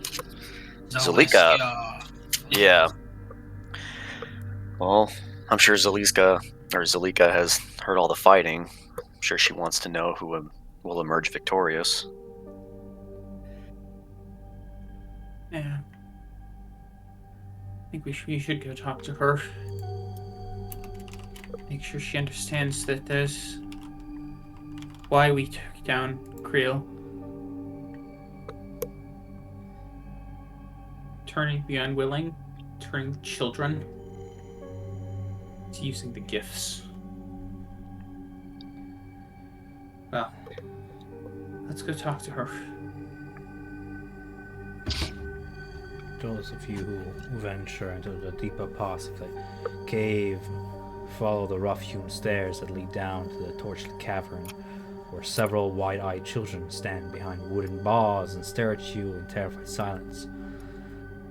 The cave at the back of this complex holds 6 wooden cages, their lids held shut with wooden rocks. There's a crude wooden statue that stands between the cages, that bears the rough likeness of a wolf-headed woman, draped in garlands of vines and night flowers. Piled around the statue's base is an incredible amount of treasure, and behind the statue are those 2 maggot-ridden corpses that hang from their iron shackles bolted to the wall. Standing amid all this, Zuleika is seemingly getting up from prayer and turns to a lot of you and says in a rather calm manner, "It is done then." Yes, Good. he's been dealt with for what he did, hurting children. That It's not allowed. Do not turn those that are unwilling. You do not turn children. I've had my half of the bargain fulfilled, and in doing so, you may have your man back. She raises a hand to point towards Zoldar, who is unconscious and leaning against the western cavern wall, slumped there, as Astrid takes his side and again kind of checks his well-being. Zuleika says, "You may take him. I will find alternative means of survival. With what venison I can hunt in the woods, I can find a way to operate under your terms and conditions and find alternative ways to praise the Night Mother. But I'm afraid we are not done yet." Your Yes. husband or mates, you still want him freed from Strahd's castle, don't you? Have I not howled to lower Kirill's suspicion upon his return? Things perhaps would have turned much worse for you. That ambush of yours was clever, but I'll remind you that were it not for my help, you'd be likely dead. You owe me this much. Return my husband to me, and I will let the rest of them go.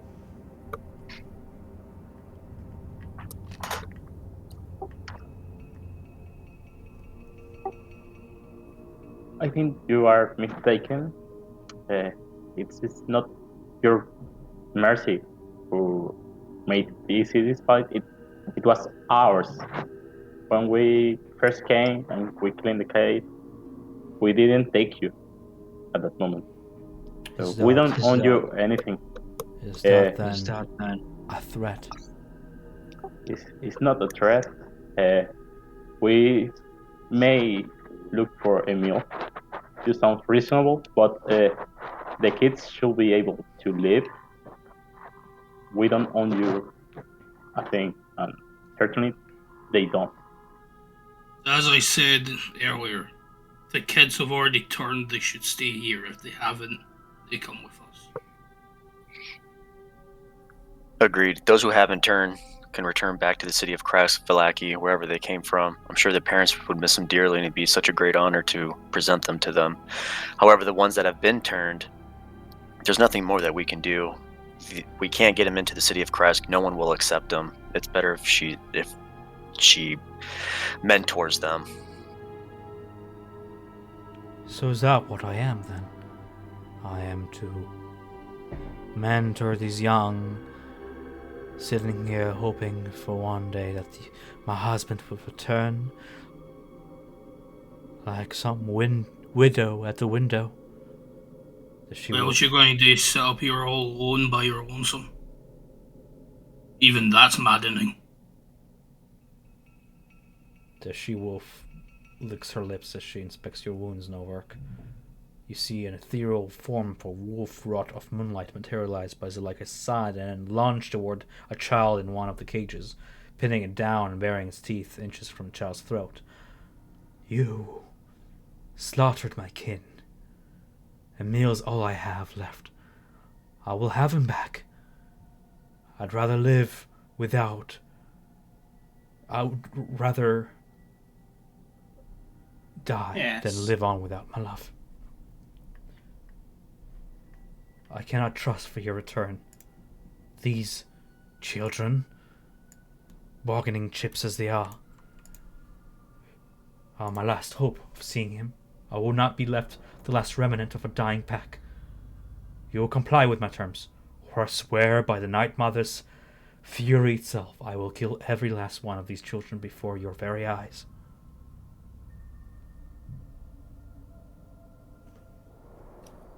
No, you won't. I give you my word. When and if we go to the castle, we will try and rescue him.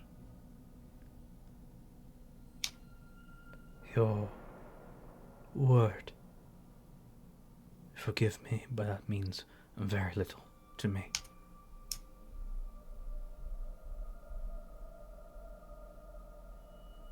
You know, see the conundrum, like, how do we know that these kids will be safe? It's the exact same situation. Your word means little to us. We just have to trust each other. They are what you want, isn't it? Why would I kill away the only bargaining and hope I have for my husband? Because you're needed in Barovia. People are still going to probably turn. There's other ones out there that are... It's probably as bad as Creel, and if people are turning, they're going to need someone who isn't batshit crazy like he was. You can be that one.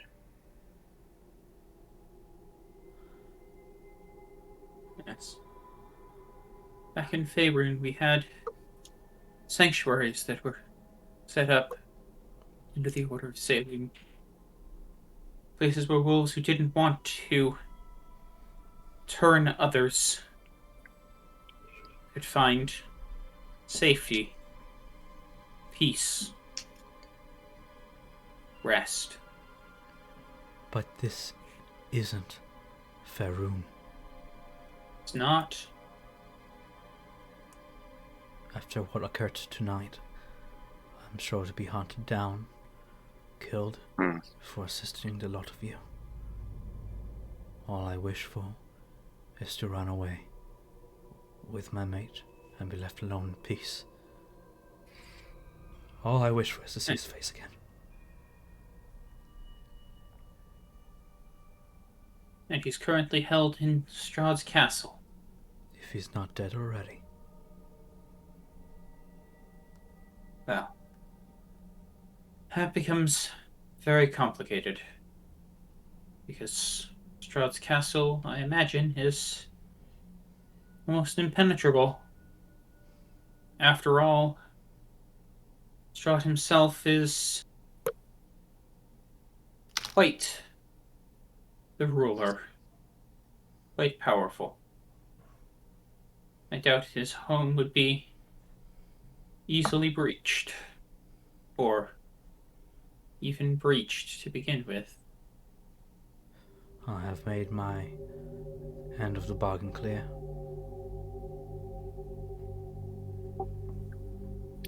I'm sure we'll bring Emil back.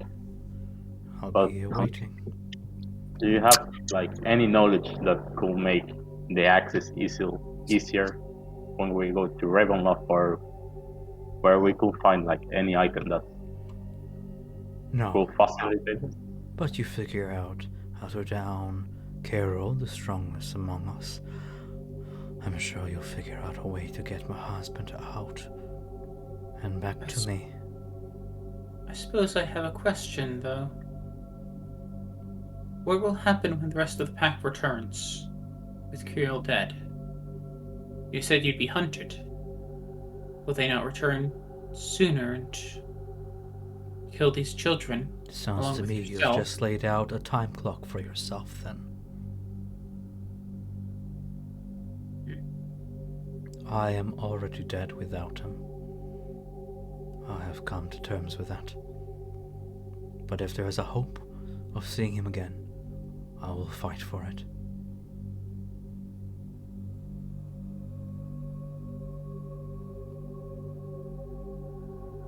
You must forgive my cunning, but truly, he is all I have left.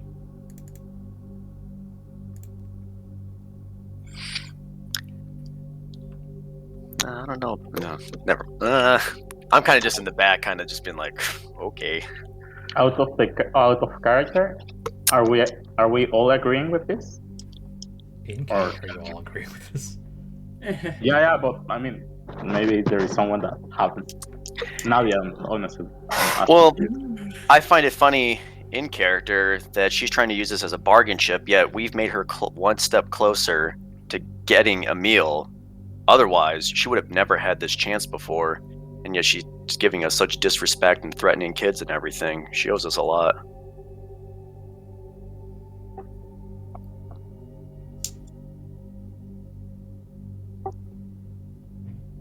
Well, I'm gonna approach one of the crypts.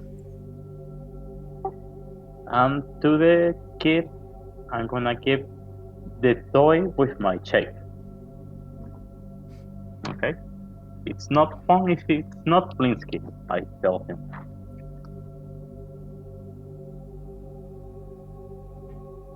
The kid, shook as he is from what he has experienced here, nonetheless takes the toy from your grasp, inspecting it, and appears confused at first, but hugs it close and appears comforted by it a little bit. The child himself looks non-Barovian, perhaps from beyond the mist, like any child you would find along the Sword Coast, essentially. Doesn't have that same emptiness to him that you would find in an average Barovian husk.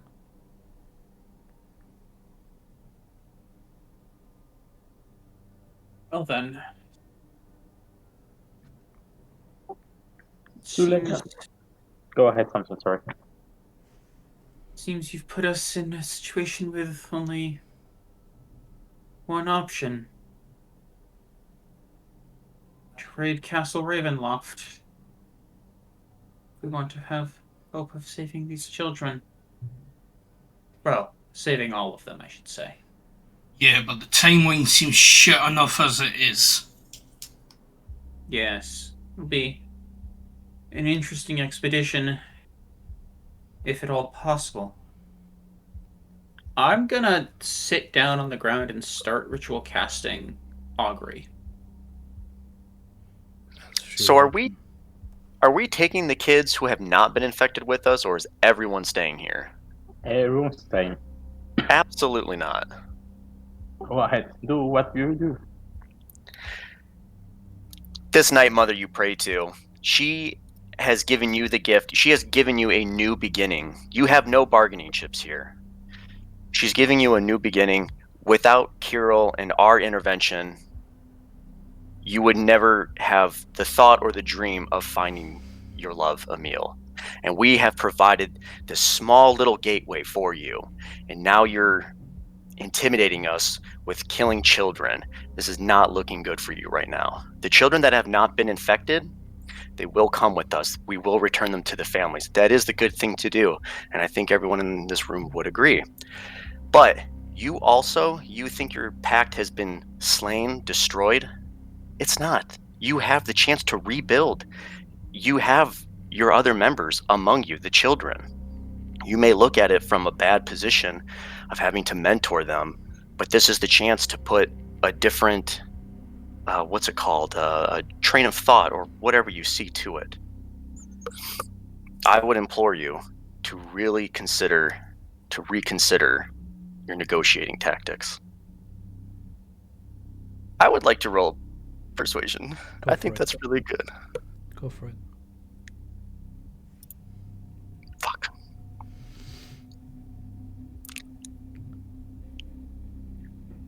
I see. She looks toward the statue of the Night Mother behind her and, after a moment, nods in a sort of appreciation toward it and looks towards you. A second chance, you say? So be it. The spectral wolf dematerializes, the wisps of moonlight kind of wisping away through the air as it dematerializes. Take them all. I have no use for them. I wish not for a repetition for what Kirill has made. I wish only to see Emil again.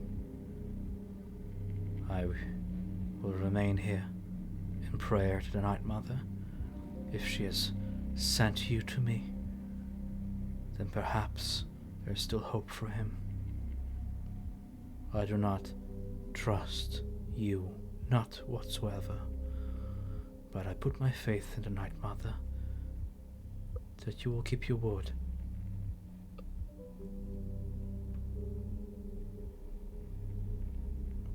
So, I'm continuing to ritual cast Augury.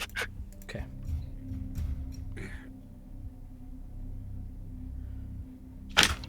But what are you using to cast it?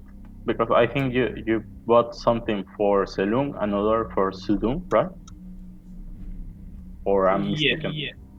Yeah, I have a bag of coins, effectively, that I've inscribed with different symbols for Selun and Zadun that will become my Augury casting stones.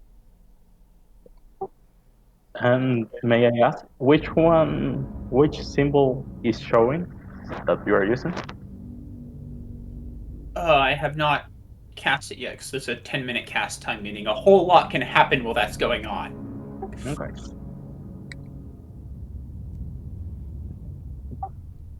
Well, while you're doing that, I'm gonna round all the bodies of the rest of the werewolf in the back. This is going to take you quite a while, and where are you taking them? Where the rest of the bodies were. Right? Go ahead and take 15 minutes to do that, and however long, Samson, you need to. It is 10 minutes to ritual, or 11 minutes to Augury, because it's 10 plus 1. What do the rest of you guys do as the two of them do that? Novak shouts out here, mind check their bodies. He's resting right now. He ain't moving. He's resting. Yes, I was gonna loot also like Kirill and I don't know the rest while I'm picking them up. As you're going through their positions, most of them are bare, simple hunting spears and traps and the like that they would use, but it seems that they entrust their claws and maws for most of their hunting techniques, sticking together as a pack, as they are. If you're looking for any specific treasures, they're not many. Okay. Nothing with specific treasures, but the werewolves that we first encountered, would they have any like insight as to like who they were? as people or anything. If not that they kept like a diary maybe or anything, just anything. I don't know if they had like any symbols, talismans, or just even old amulets or gods or anything. Aside from the numerous scars that they acquired throughout the years and such, there are varying races from all over beyond the mists. Some carry some bone effigies, or vulture culture, sort of like you eat something, you form effigies out of the bones, in the shapes of like the wolf den mother, or like other symbols representing moon, stars, and such. All seems to be united in the prayer to this one deity. Some have dried night flowers stored in their pockets. These people are living a very bare life, a very simple, tribal life. The most treasured possession you would probably found among them is the flute from that session that I mentioned before. Oh, that's right. And other stolen treasures from around the world in form of coins. It seems that the most precious of their possessions are in that pile in front of the statue. Among various coins from different mintage, there are gemstones and jewelry inlaid with gems cloak pin, with a shard of jet, an ivory drinking horn engraved with like dancing dryads, and a satyr pipe player engraving on it as well as like an ornate electrum censer with platinum filigree. The censer itself doesn't feature any deity in particular, but would probably use somewhere beyond the mist in church ceremonies and such. I'm trying to think if they had the ability to traverse the mist. Well, I guess it really wouldn't matter even if they went to Faerun and came back and be like, oh, okay, cool, yeah. I'm leaving.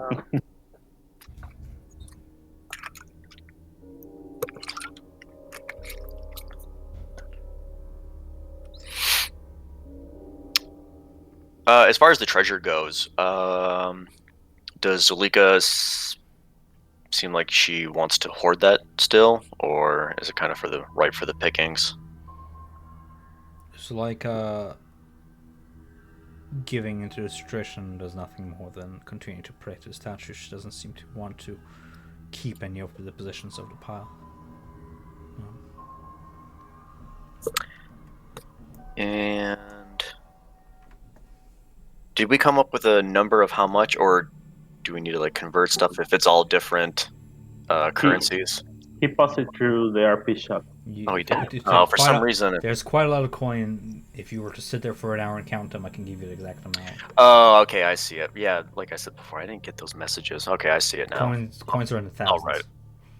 Yeah.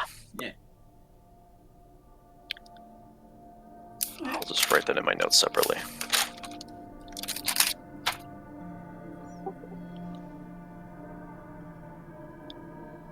A quick question to the group. Are we doing short rest here?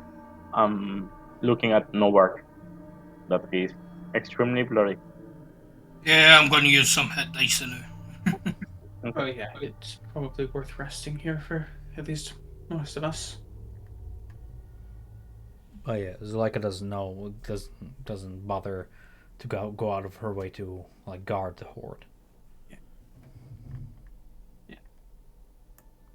So I will, with my augury, in full view of Zuleika, I'm doing this, and the thing I'm looking at is trying to ascertain if we charge the castle now, will we find Emmanuel alive? Right? It is our rescue mission something that can, right? If we were to go after him right now, would we find him alive? Is what I'm trying to ascertain. And I don't. Right? It's good or bad results. Is this the first time you casting a spell this day? This is the first time of me casting it this day, I believe. Whichever way you want to interpret this, you end up getting Wheel and Woe. Wow. That's not good. Talon is unsure on if we were to storm the castle now, would we find your husband alive? That is fortunate. I was hoping to be able to give you some peace of mind. You can But give me peace of mind if you bring him to me. I will take my amulet of Salem that I wear on my neck off, and I will hand it to her. Say, I'll be back for this.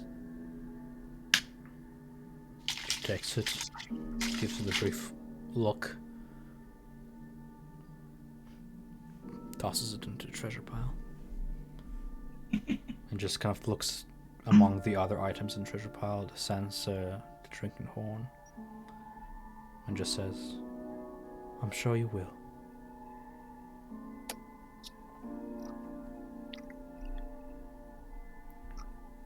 You should probably go. It is only a matter of time before Strahd instills a new alpha into the pack and reclaims that which has died here. I'm not sure your sight will be a welcome one. Sure, it won't be. Oh.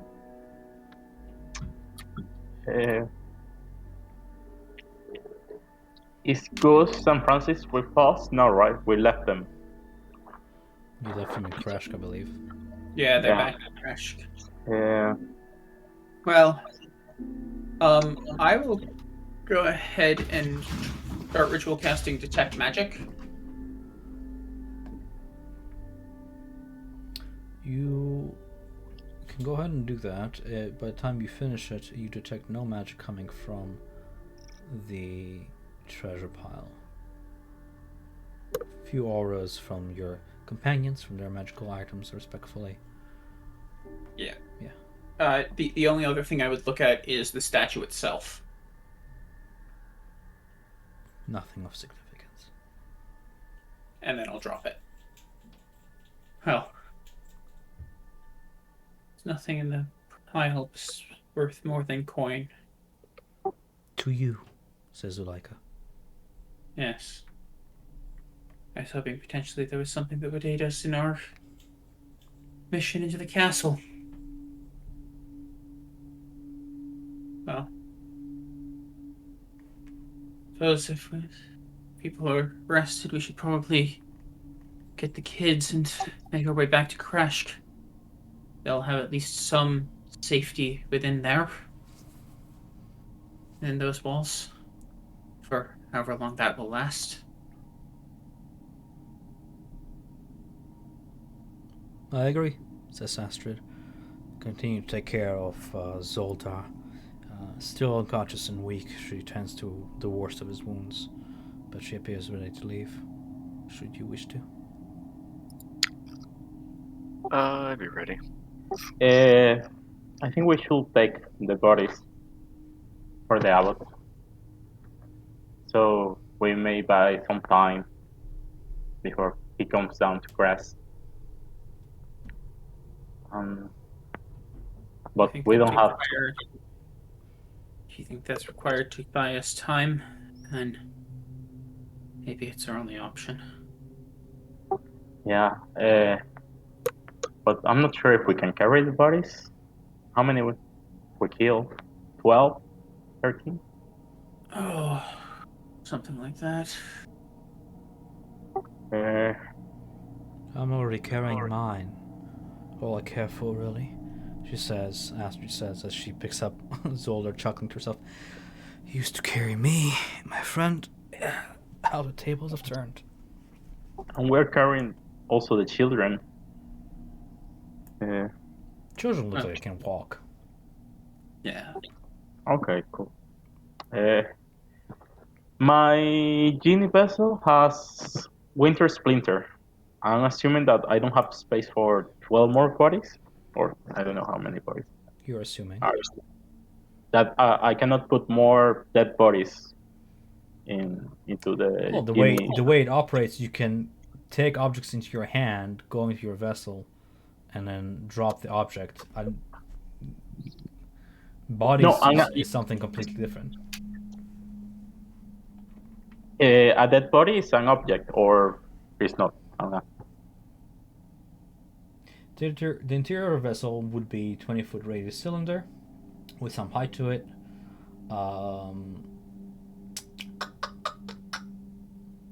Because I also have Winter Splinter, so I think I'm full. Like I cannot carry anything else like that. I think. Any objects left in the vessel remain there until carried out, and if the vessel is destroyed, you have enough room for like a few bodies. Okay. Yeah. What are you doing? It's like just tell me what you're doing.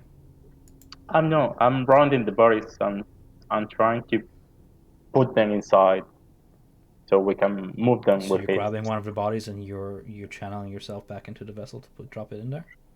Yeah. Sure Can thing. I grab 3 at least? You can grab one at a time. Okay, I one. think it would be realistic to say that, right? All right. Yeah, yeah. That's fair. Yeah, as you re-enter the familiarity of your vessel, carrying one of the bodies with you, you see this. Before you rises an individual, wreathed in runes across his flesh, all over his body, and decorated with armor made from crystallized rock. This giant sits there in his crystalline throne within your vessel, and as you materialize, carrying the body with you, his gaze turns to you. Ah, it's been some time.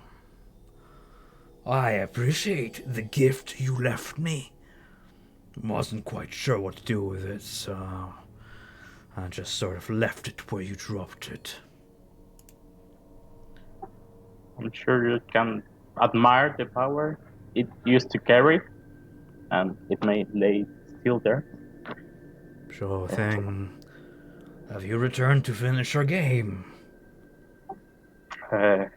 Later during the day. He stares at the moment, board in front of him with not a single move made. Later it is.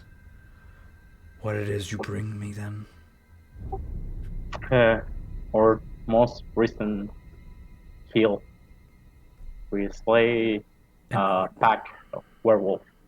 An odd collection you're starting here. An odd collection indeed.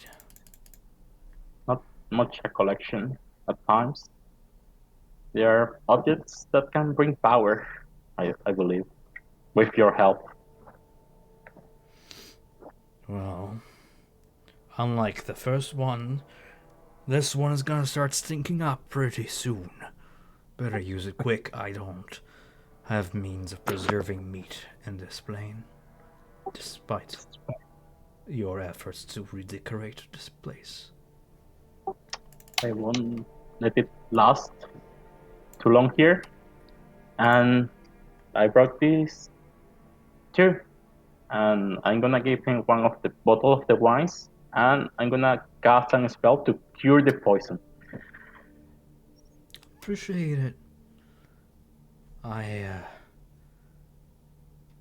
I'll think of a gift to repay you in kind next time you return. Do stay safe. We're ever watching. I'm forever grateful for all you've done. Without you, I have been down since the first day here. It is quite literally the least I could do.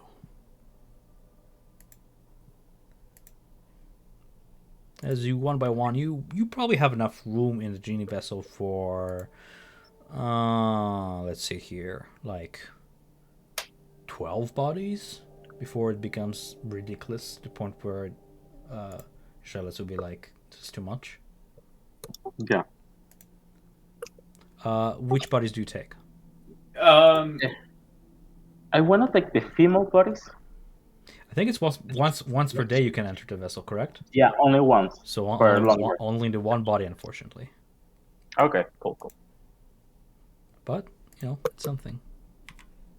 I was about to say, is Aya just nonchalantly collecting bodies? So sorry, which body did you take? The one I took the head off, that I knew it was a woman. One of the werewolves. Okay. Yeah. Fair enough. As you reappear back onto Barovia's plane from your vessel, you leave the body behind.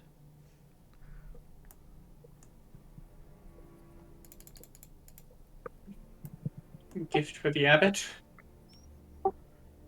Hopefully, goodwill. Think it'll work. I think it will give us some time, and because I'm kind of worried of what's going to happen to Dimitri. It will be helpful if Dimitri is the one bringing the body, but I don't believe it will happen. I don't think you'll get Dimitri to do that. He Yeah. seemed quite adamant about that. He might be less adamant about it if it's not his people's bodies, but he seemed quite adamant about that last time. Well, suppose we should gather the children and head out. I mean, if you're giving him a gift, wouldn't it be better to give him Krill? Nova just kind of walks over towards... Is that Krill's body there? Yes. Wouldn't this one be better? I'll carry it. If you think it will help us, yeah, let's do it. Novar takes a rope at his back and just kind of ties it around his limbs, just so they're not flailing about. Fair enough. Yeah. And then he just hoists the body over his shoulder and he's carrying it. Fireman. As you go to do that, Simpson will help you with the hand that has Sadun's mark on it to lift him up. You know, Samson, is it exposed or is it still bandaged up? Yeah, it's exposed at this point. You know, I've stopped bandaging it. Grown substantially down your arm, from the back of your hand down the arm, kind of almost like a half-sleeve tattoo, growing. Like ink falling off wet pages. Okay. Well, I guess there's more for me to do then. Well then. Make our way out, I think. Yeah, let's move. Question: the vine will follow me through the day. It lasts a few hours. I don't know how. Divine Blight is spawn and heeds your command. If you wish it to follow, it will follow you. Yes. Okay. Shouting at its speed. It will follow me, and it will be dragging one of the bodies too. Which one? Another female. I don't know which one. How many were they? I think there were two. I know I saw two. There were several, more than two, but you don't care which one? No, Okay. not really. Sure. It'll go ahead and pick out one and shamble while in its entangled holding onto the body. Okay. As you, I suppose, if you're taking children with you, you get out of their cages. You note by their traditional clothing, one of the children, Franz, is from the small township of Tribal. Another one is from Liam's Hold on the south coast. One of the children, judging by his more darkened skin and traditional marks that have at this point kind of smeared on his face, but still kind of remained kind of white marks under his cheeks. That child is from Telflam of Theshk, and were you to question the other two children, those are from the orphanage by Valaki's borders. They've all seem shaken. All of them are between the ages of 8 to 12. And then there is another one, an oldest among them, with scars across his eye and down his chin. As you open the cage, he seems kind of reluctant to step out of it. Hello. It's better if you Sorry, leave you me. Were you bitten? Turns his head, but by the way he behaves, you can get an affirmative answer. Seems either ashamed of it or otherwise, but he says yes. Real? Or someone else? Someone else?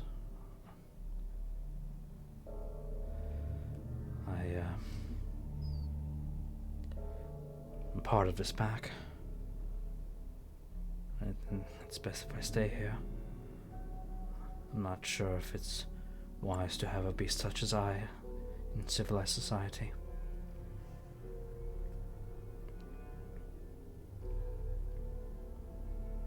There are ways to contain the beast. To control it. Depending upon how long ago you were bitten. How long has it been? A few moons.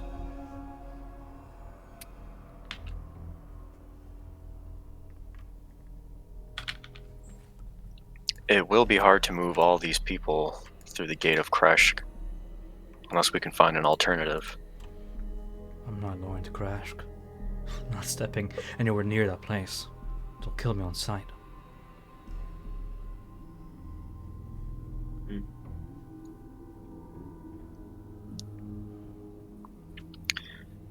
How old does he look? He You said looks was about older. 16, 17 perhaps.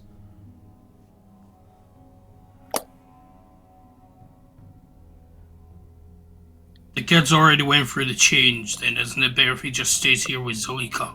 I'm not waiting for the change. I told you, I am part of this pack.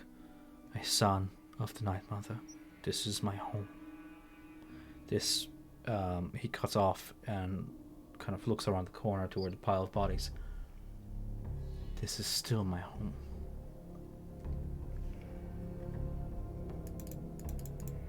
Don't let the kid stay. Yes. Sorry we had to do that. You have to understand, you cannot attack people. Doing so will draw danger to all werewolves. What? He says through tears. What will you do with her body? He points toward the body in the Blight's grasp.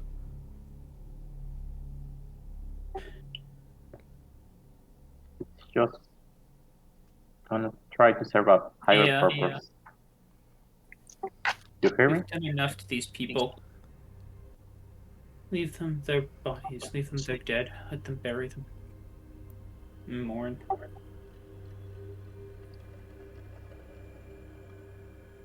Let me think about it.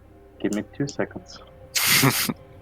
Her body, if it helps, could stay, but Kirill would come with us. Kresk needs to know that it can sleep safe, and it would allow us to say that we have dealt with I don't care your what pack. you do with the body of that monster, but if you do me one last kindness before you leave, What is that? Leave Devanka's body with me. She was the only one to be kind to me. That, and he looks towards Lyca. I didn't have much as I was raised here. I understand why you did. I understand how the world is. It's either hunt or be hunted. I always knew the risks, but if you just do me a kindness and leave her with me. Yes. Okay. We will. I'm gonna command the vine to put the body slowly on the floor. Don't drop it. Kellen gently takes the woman in his embrace and walks her toward the statue and lays her there at the foot of the statue, taking a knee, kind of stare down, and if you leave him to it, he's gonna weep for a moment. It's time to move before it gets any later. Yeah. If you wish to take any other out bodies, you can take any of the other bodies, just specifically that one if you wish to stay. But with that being said, you venture off, right? Yep. Past the debris of the mouth of the cave, past the burning oil, which is at this point extinguished to wisps of smoke. At the forest edge, you meet up with your reinforcements and backline in case things go awry. The Martikovs, Davian and his 2 elder children await there, huddled in the bushes, and help you with the children, hushing the few of them who begin to sort of cry as raw emotion begins to escape now that they realize that they are free from the horrors they have witnessed. Some of them remain silent, shaken by what they have been made to do. Thankfully, the trip back is you are not. You watch behind you and you see nobody in pursuit. I will Yep. pass out to the kids 2 rations worth of food to give them at least something to snack on the way to regain some strength. We'll get more food when we arrive there, but Sure. Samson, as you do that with advantage, do you mind rolling me a persuasion check? okay. How bad is Samson looking? Samson? He's a little shaken, but he seems determined and not that injured, actually. Seems like he weathered most of what happened there. Wait a minute. I unsheath my dagger. And what am I trying to say? The curse of lycanthropy, I only knew it coming from bites, but perhaps there were other ways. How am I trying to say this? You wanna test the kids? Not the kids, because we know, but us. That is a complication. I'll take out a dagger and quickly try and cut my own palm. For a moment there, you bleed, and then ever so slowly, the wound begins to close. Well, Faster than normal, though. Right? Faster than normal? Faster than not closing at all because human body bleeds? Yeah. Yes, faster than normal. Yeah. I didn't see Samson's heavy armor take any damage. It looks good, but pointing at, no work. He was a little ravaged by Kirill for some time. Nova just says in the body for a moment, takes the knife and cuts his hand. One moment, please. Is it silver? You have a toggle, that's very convenient. Thank you, mate.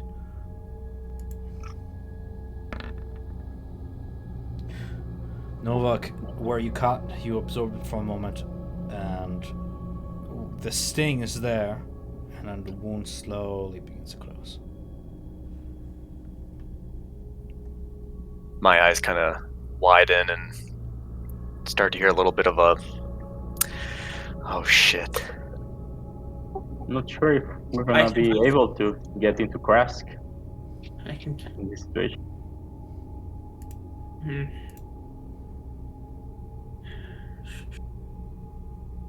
We all knew the risk coming here, but I really thought that we would pull pull through, but this is I'm sorry. Everything that we've fought for, like, you're infected now with it. Astrid pipes up. You all speak like there's no hope. I mean, why did we come here in the first place? We have achieved what we came here for. It's on to Samson now, or anybody who can help us. Right? Samsung Should is be. the one who knows. Like, We we cut off are the not. wolf's head, but we have hope. We're not Yeah. terminal. No, it shouldn't be. And I'm trying to remember mechanics here. With Rugan, it's more than just remove curse that's needed, right? Well, I mean, it It's is actually restoration. Or greater restoration. It is remove curse. Now But that it's the remove wolf's curse head is plus cut, upon turning, you cast remove curse, must succeed on a Constitution saving throw. If successful, the curse is removed. If not successful, must try on the next turn. Turning. Yeah. Samson would know this. Yeah. So Nadia, do you mind checking your hand, corting your hand too? I'll take it with the silvered moon dagger. And then I draw blood. You cut yourself. Yes. Yes, you cut yourself. Yes. Okay. And the blood runs. Yes. And then I staunch the flow. Mm-hmm. with that, of course, to Kreshk. And I'll hand over a steel dagger. Be careful if we're going to get into Kreshk. Make sure we understand what's going on. Well, I have can an clear this through alternative. the I don't understand why we're taking such a risk, says Astrid. Take him to Valakai. Crash, because there are stubborn people, cautious people. And the kid, and we expect Kresh to be a war zone in the near future. I don't really want to be there. The thing is, most of these kids ain't going to have family here. Best thing is to do is take them to the orphanage. And if we survive, fix this, I'll take them home. Yeah. Oh my, I mean, that's generous. right, we'll see to it when we come to it, but as of now, taking these youngings and ourselves at this point to Crash is a risk. I frankly couldn't get any further away from that monastery to be comfortable. Yeah. But we'll need someone to go in and get our cart. I can get in, and I think Nadia is safe too. We can get into the town. We can And wait maybe by the we can- town's borders, perhaps. Wait for you. Yeah. I think that's probably our best bet. And we should get Irina.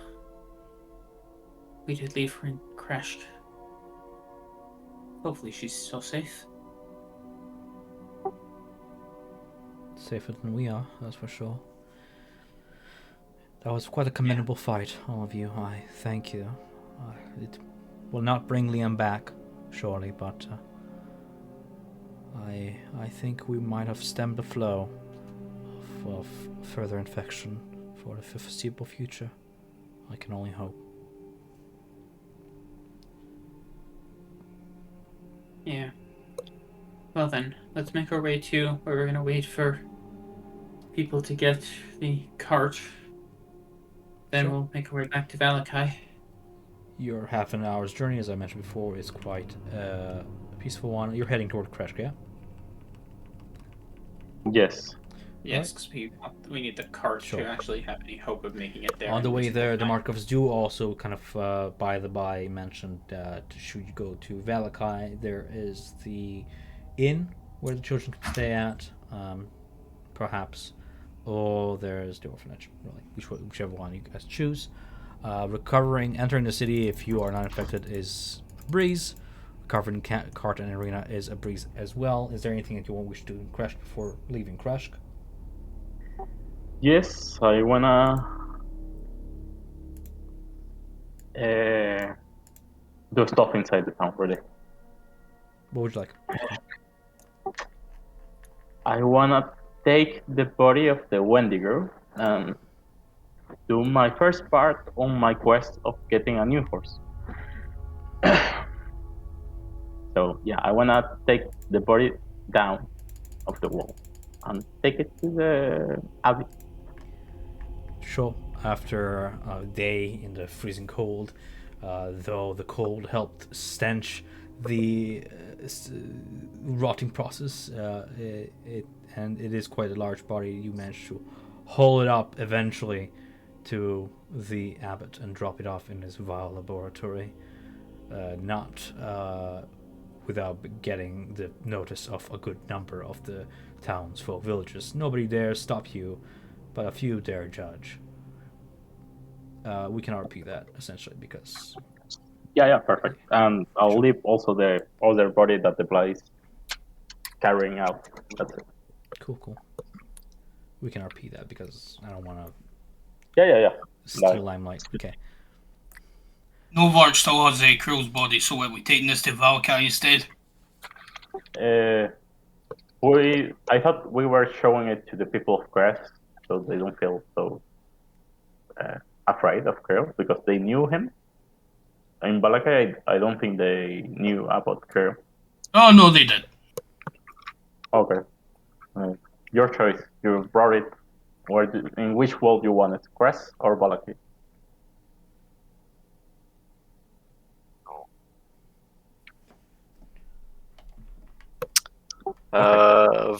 Velaki, if Kirill was plaguing them as well, that could maybe gain us a favor or something.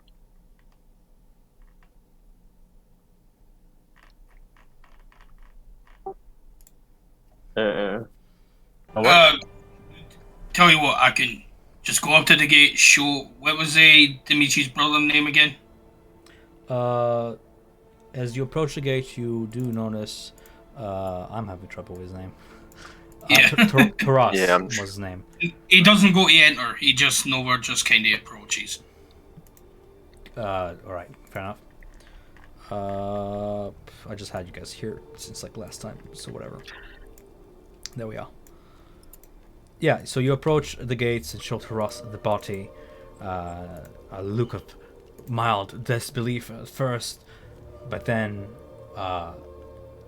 you watch as the gates swing open and he steps through to gaze. The beast is dead then. Oh, praise. What can't you do? Well, What? there are very few words I can say that will be suffice to ever express my gratitude for what has been done.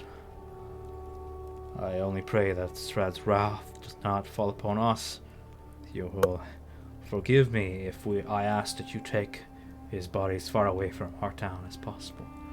But do not be mistaken, we are ever grateful for what you've done. I was planning to, I just thought I'd show you it. Just so you know he's dead. I will let my brother know.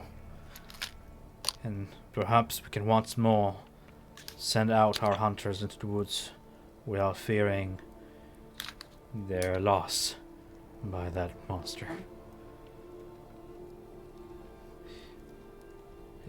Is there anything we can give you in return to show our gratitude?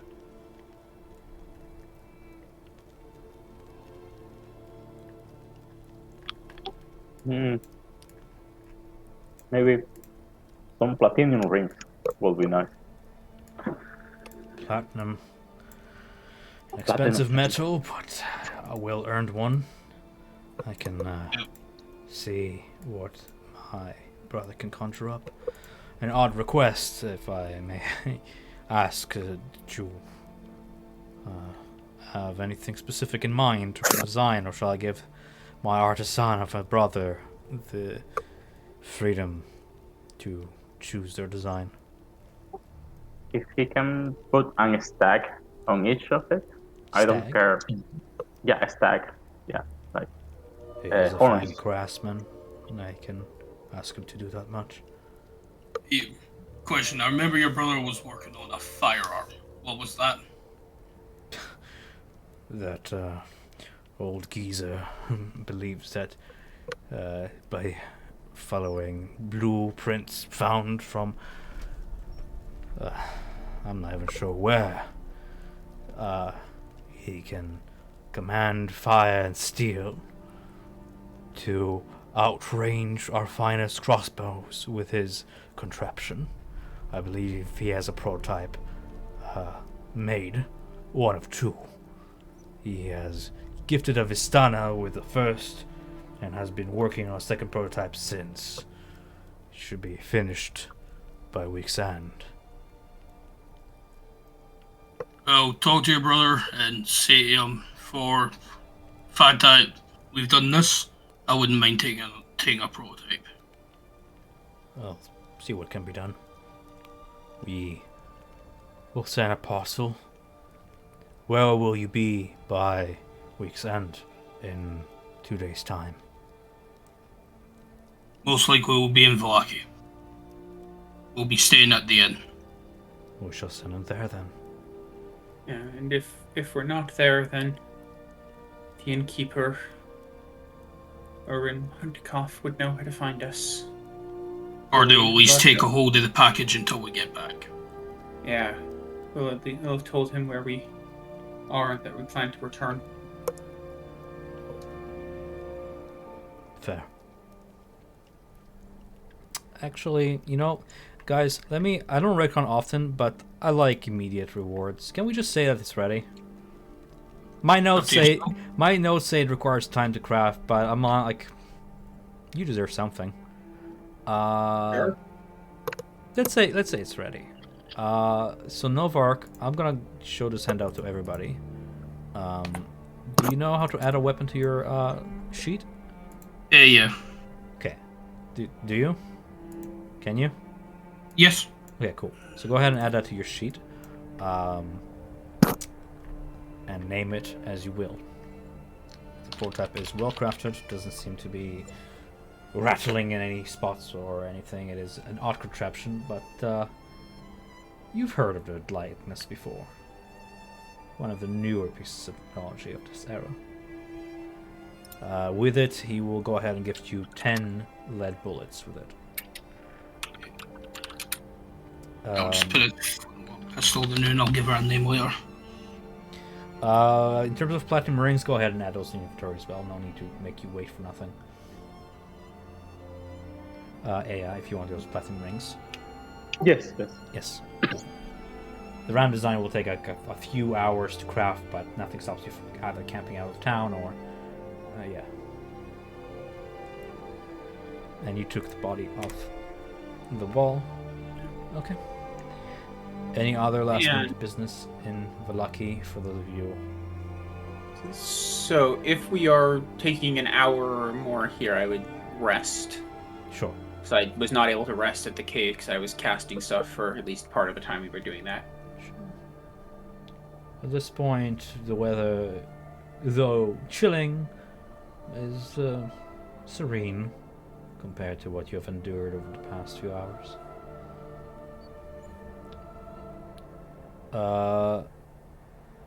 Taras looks at the children in your midst and kind of coming to wits, like assuming, I suppose these young ones were of the many kidnapped by the pack. Yes. I wish you to understand that we cannot take them in lest they pass the test. He presents the steel dagger to whoever will take it. We were planning to bring them to Valaki. Ah, There's an orphanage there. that's probably for the best. This is a hard town to live in. I think these children have had more than enough hardship. It is wise to distance them away from Wolfarn Woods, and perhaps they will be able to recover and start their life anew. Hopefully living with children who haven't experienced what they did will help them be more normal. Experience a more normal upbringing. You kind of might look back to one of the children that holds up like Aya's doll and seems to be in awe of this falling snow and just witnessing the outside a little bit more and the crushed wall and its hold as the doll, and the child kind of like swings from side to side, kind of looking at it all. Others stay silent, shook, as you mentioned. Taras also takes a look at them and says, yes, I do hope that you will find a proper place for them all. Shkreshk owes you a big one. I look forward to hearing more of your deeds in the future.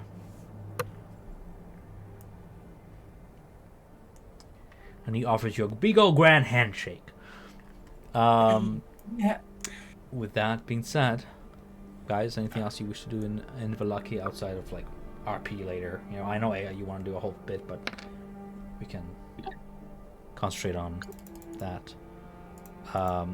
Essentially, for the sake of continuation, the abbot will tell you that aside from the proper body you've brought to him that he can craft a vessel with, you now need a soul.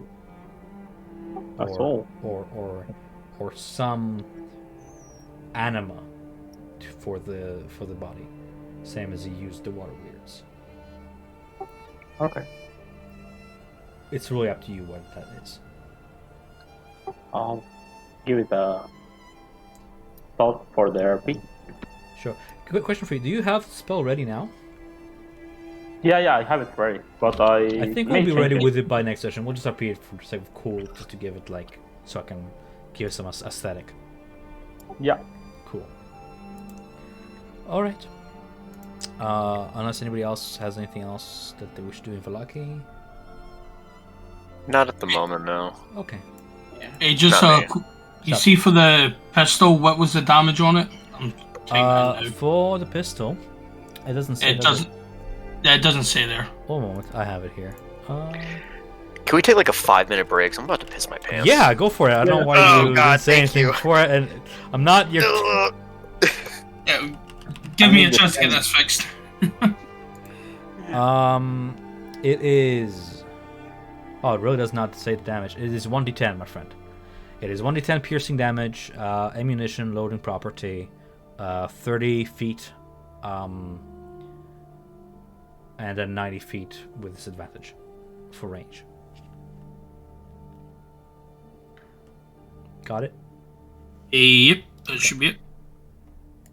Okay, cool.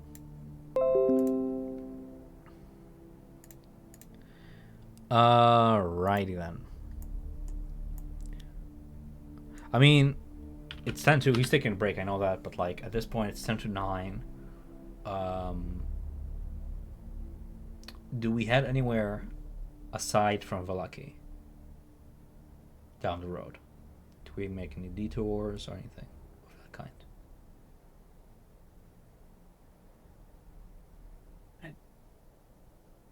Don't think so. Like, is that what we're doing next session? That's essentially what I'm asking. I think the only question is, yeah, I think that is. Okay, it's whatever the party wants to do. I'm just asking. Yeah.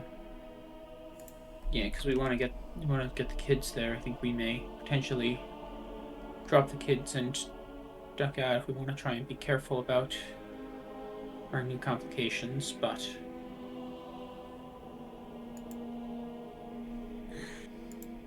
No, I think we're going to stay in Vallaki for the fucking night. yeah, Then he send us on another bloody adventure. Yeah, Jesus Christ, let us have 8 hours sleep. yeah.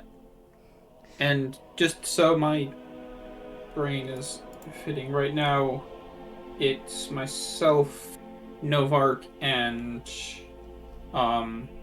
Astrid who are infected. Yes, I believe so. Yes. That we know of. Okay.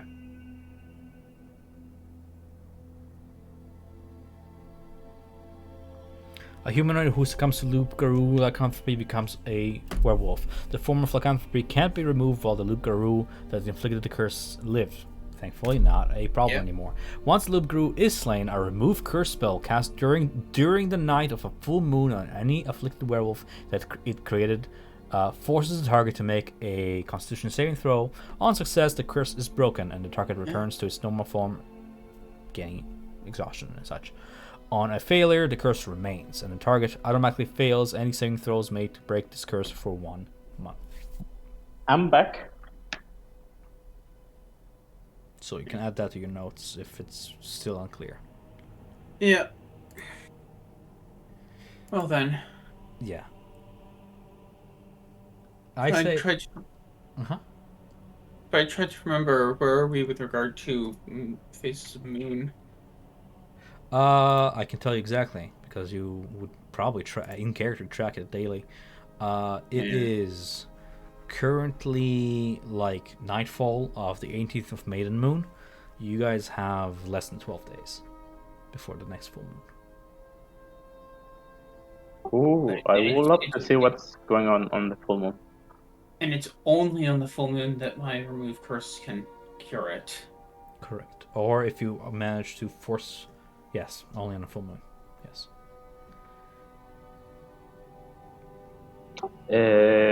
Well, we have the Ring of Spell Storing.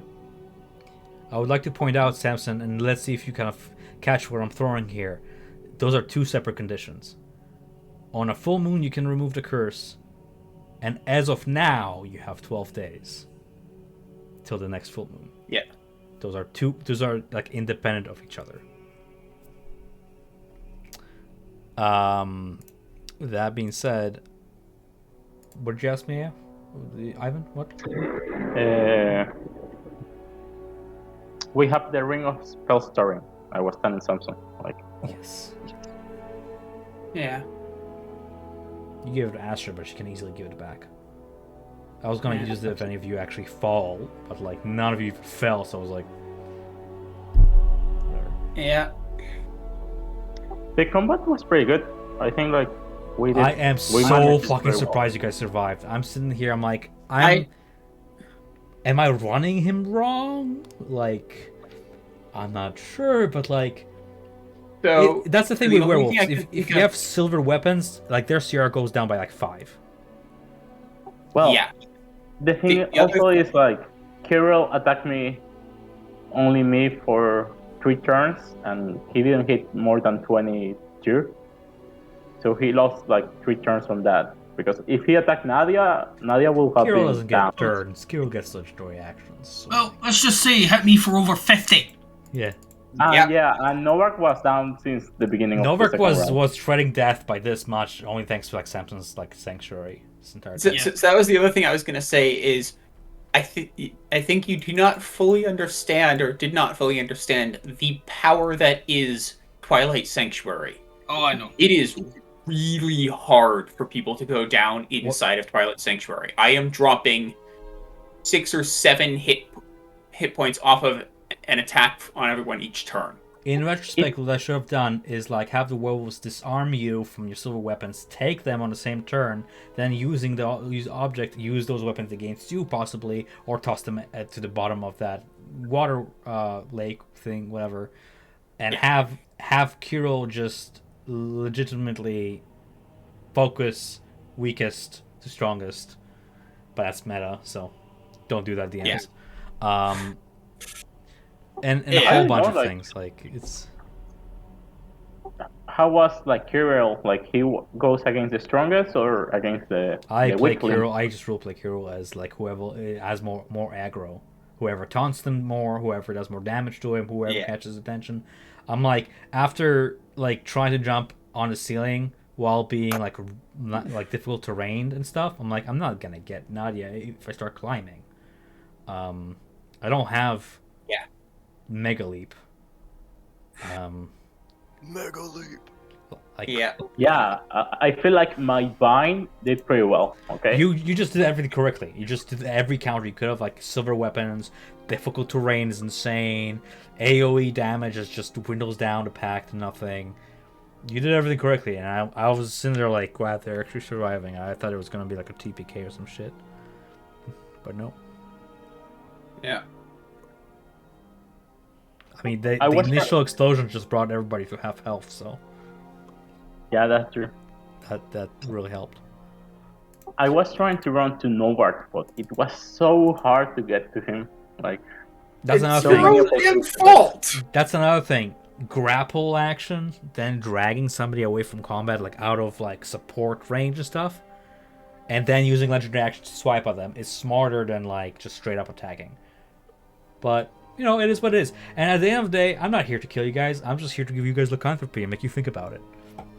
yeah. Yeah. I used to have at the end that he always tried to kill us. I really hate them. Yeah. But I'll be honest, I think 9 o'clock is approaching on my end, and I don't want to run this too late. I will prepare the trip to Valaki and stuff for next session. And anything else you guys really message me with anything else you're planning, and I'll just kind of sort of plan it ahead.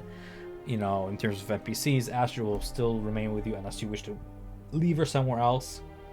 Until No, then, Astrid needs to train me with Ballmaster. with what? So, yeah. With lances and stuff, spears. I want to Sure. buy a spear. If you wish at to do some like time. downtime activity in Valaki in the meantime, you can. Okay, perfect. We're at that stage of the campaign where we absolutely can, especially since we're taking a hiatus next week because I think Samson's going to be away. Oh, that's right. Yep. True. I will be. Unfortunately, I will be on an airplane. All things going well. And I'll be waiting results At for game finals. time. So because of finals, because of him being away, we're probably going to take a hiatus for like 2 weeks. That doesn't mean that RP chat is not there. You can go ahead. I'm probably going to RP with Aya in terms of like what you're going to do in terms of that mount you wanted, in Crash in terms of all that. I will probably try and do something with this new expanded tattoo. I have. I'll let you know what that's all about too, and kind of sort of what's the plan going forward, because you guys have a lot of open branches going from here, whether you want to finish Valaki or you want to head off for the rest of the gems of the Marchkovs, etc. And then we'll pick it up before the holidays maybe, and maybe we'll have Jeb rejoin us in Valaki. That would be perfect. But Okay. does everybody know what long rest activity is? I have never done it, so I don't know how that rolls for this. Essentially, instead of just like long resting for like 8 hours and then like the next day, you can take extra time, like a whole week, to experience the world. And while you're doing that, you want to do training with the spear. That's one of the activities you can do. Essentially, you rule whatever appropriate rules you have to over the week, and you gain skills, be it like with weapons or armor proficiency or language or yada. I can share in RP chat the Xanthos Guide to Everything pages that deal with long rest activities, specifically what they entail, because there's a whole bunch of stuff you can do. Anywhere from like gaining favor with like the local church to trying to craft or seek out magic items. The Vistani are available. Well, I want to start a religion in Balak or in Barovia. That's literally one of the things you can do. Okay. Yeah. Perfect. Because my plan was doing it on Crest too And today, or on the What? RP. Sorry. Doing in the RP. I Yeah. start my religion in Crest, but that's it. All I'm gonna say is there is gonna be consequences if you do it specifically in Kresk. I don't know. But it all depends on what you do, so I don't know what you have in plan, right? So we'll see. Go ahead. Yeah, I'm all for it. I'm not killing chickens. So I'm not concerned with you killing chickens. I- I'm more yeah, concerned with you being like, praise the abbot! but Yeah, I'm not sure I trust Aya creating a religion in. he is Crash. just misunderstood. totally, guys. Like I'm a good person, or yeah, it's a good person.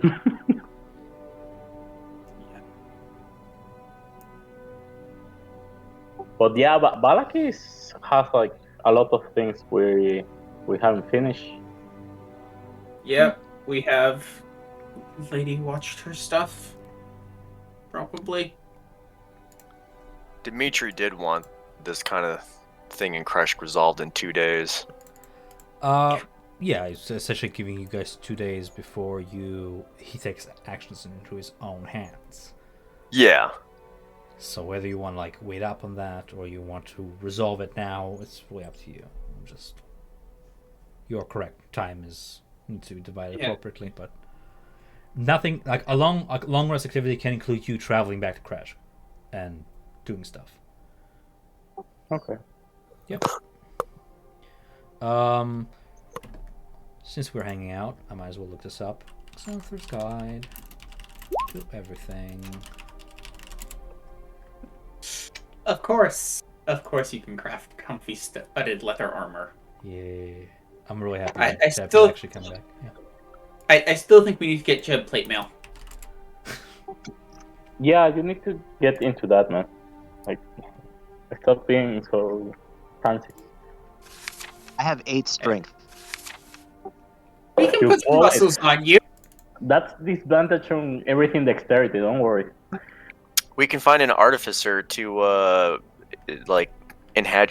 magically enhance it, so you don't have. He to has have a name and you know it. I don't know. I actually had an idea. I didn't know what happened, so in my head I thought we got lost in the woods. So I was gonna take 3 of Artificer and just rebuild a robot Savra. Why you gotta do this to me, man? Not only are you not bringing her back, but you're making me play like a mechanical version, a replacement of her. That's nasty. I Just have taunt a me. soul. Oh my god, I have a soul. Do you? No, but that's But I feel sad if I do it. What are you talking about? It's the necklace of the elf lady, of the banshee. It's an option. Yeah, but no, I'm not gonna consume her on that. I have half a mind of just making it easy for you and just have the Abbot do what he does best and just find his own anima to animate the body. Now that you've provided him with the grotesque material he needs to craft. But it's mostly because it's like your character's thing, so I want to like leave it into your hands. I'm enjoying the quest, honestly. Yep. Good. I'm looking up long rest activity. Downtime activity revise, page 125. There it is. Found it. One thing I will say, if my notes are correct, Novak has now cheated death basically 9 times. You are always at the end of dying. It's not Like- my fault you don't have 22 AC. Like the Yeah. rest of the party. Don't have 22. I only have 18. Mrs. Hey, over there. You know, I had 23. Okay, please be accurate, guys. there's a reason why I've already got a character set in the wings. Because I expect it just to happen. What's your AC now? 9, it's 15.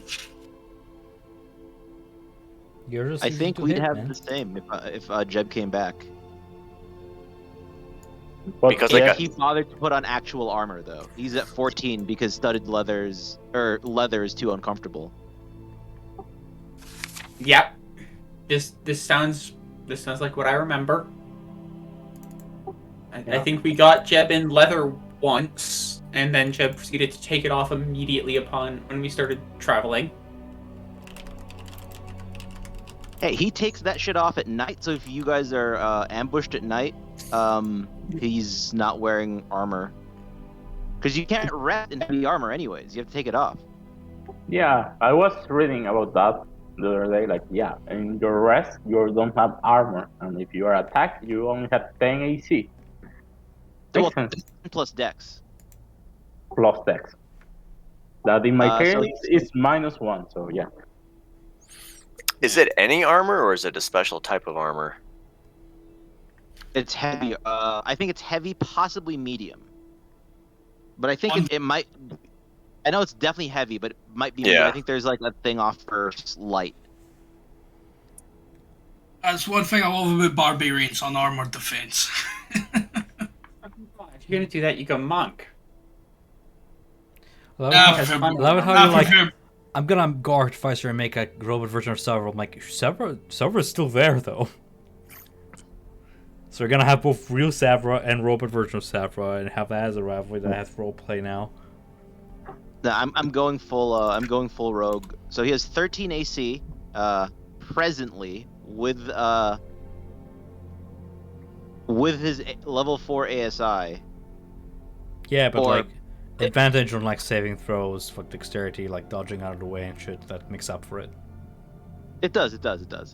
But he also 35 HP. So if he was in that fight, I think he would have died immediately.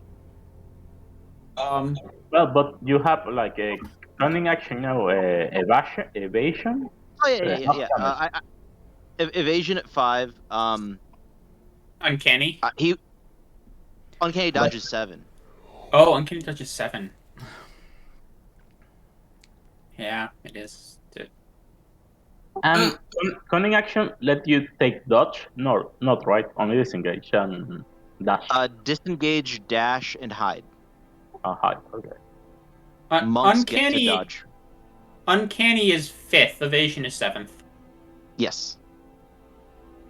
Because uncanny is the one that lets you half an attack's damage against you for your reaction. What subclass would you do?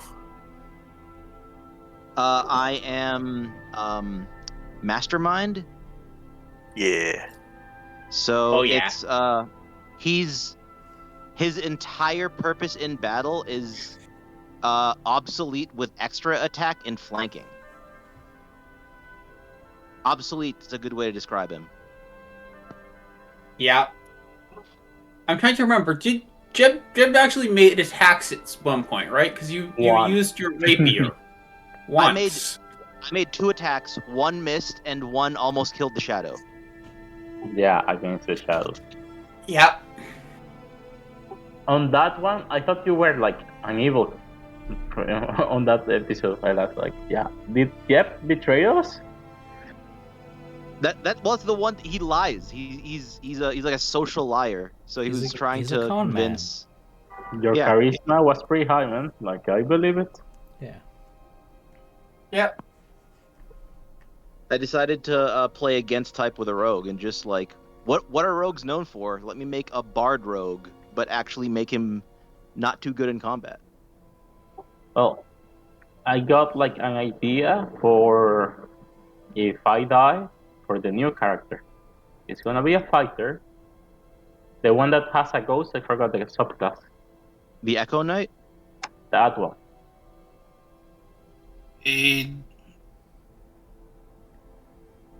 What? No, it- I'll just post in 23. general.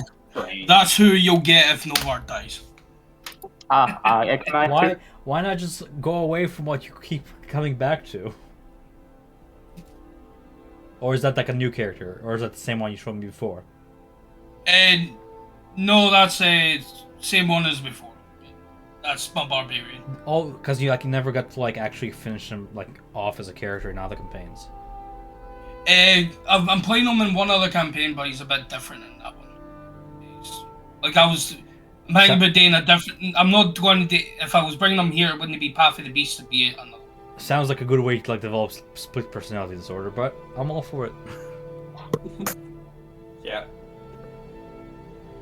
Okay. There is one more character, but he's not fully fleshed out yet. All right. Yeah. So, Jeb, you need to think about what you did in this week, okay? Since we left you last time. No, well, it sounds like so. If you actually were serious about creating a civil war, the last thing he thought about was pitting the nobles against each other, and I you know, mean- like That is a civil war. To be I honest, mean- there are 2 civil wars in. That One was is one like of the civil wars. one of the other the one- multiple civil wars. Yeah. Good point. We do have multiple civil wars going on, don't we? So In jokes, Baraki, there's one, and I'm pushing for it. Okay, just saying. so jokes aside, remember that noble woman we want to rob as me and you as like me as Savra, you as Jeb, who were like Yep. we should go to her house and rob her. She's one side, and then there's their burgermeister, the mayor of the town, the lawkeeper. Those 2 nobles are like not for each other. They're kind of bashing heads. Yeah. So there's that conflict. We there, have like- been we have been tasked by, I think, both sides in taking out the other.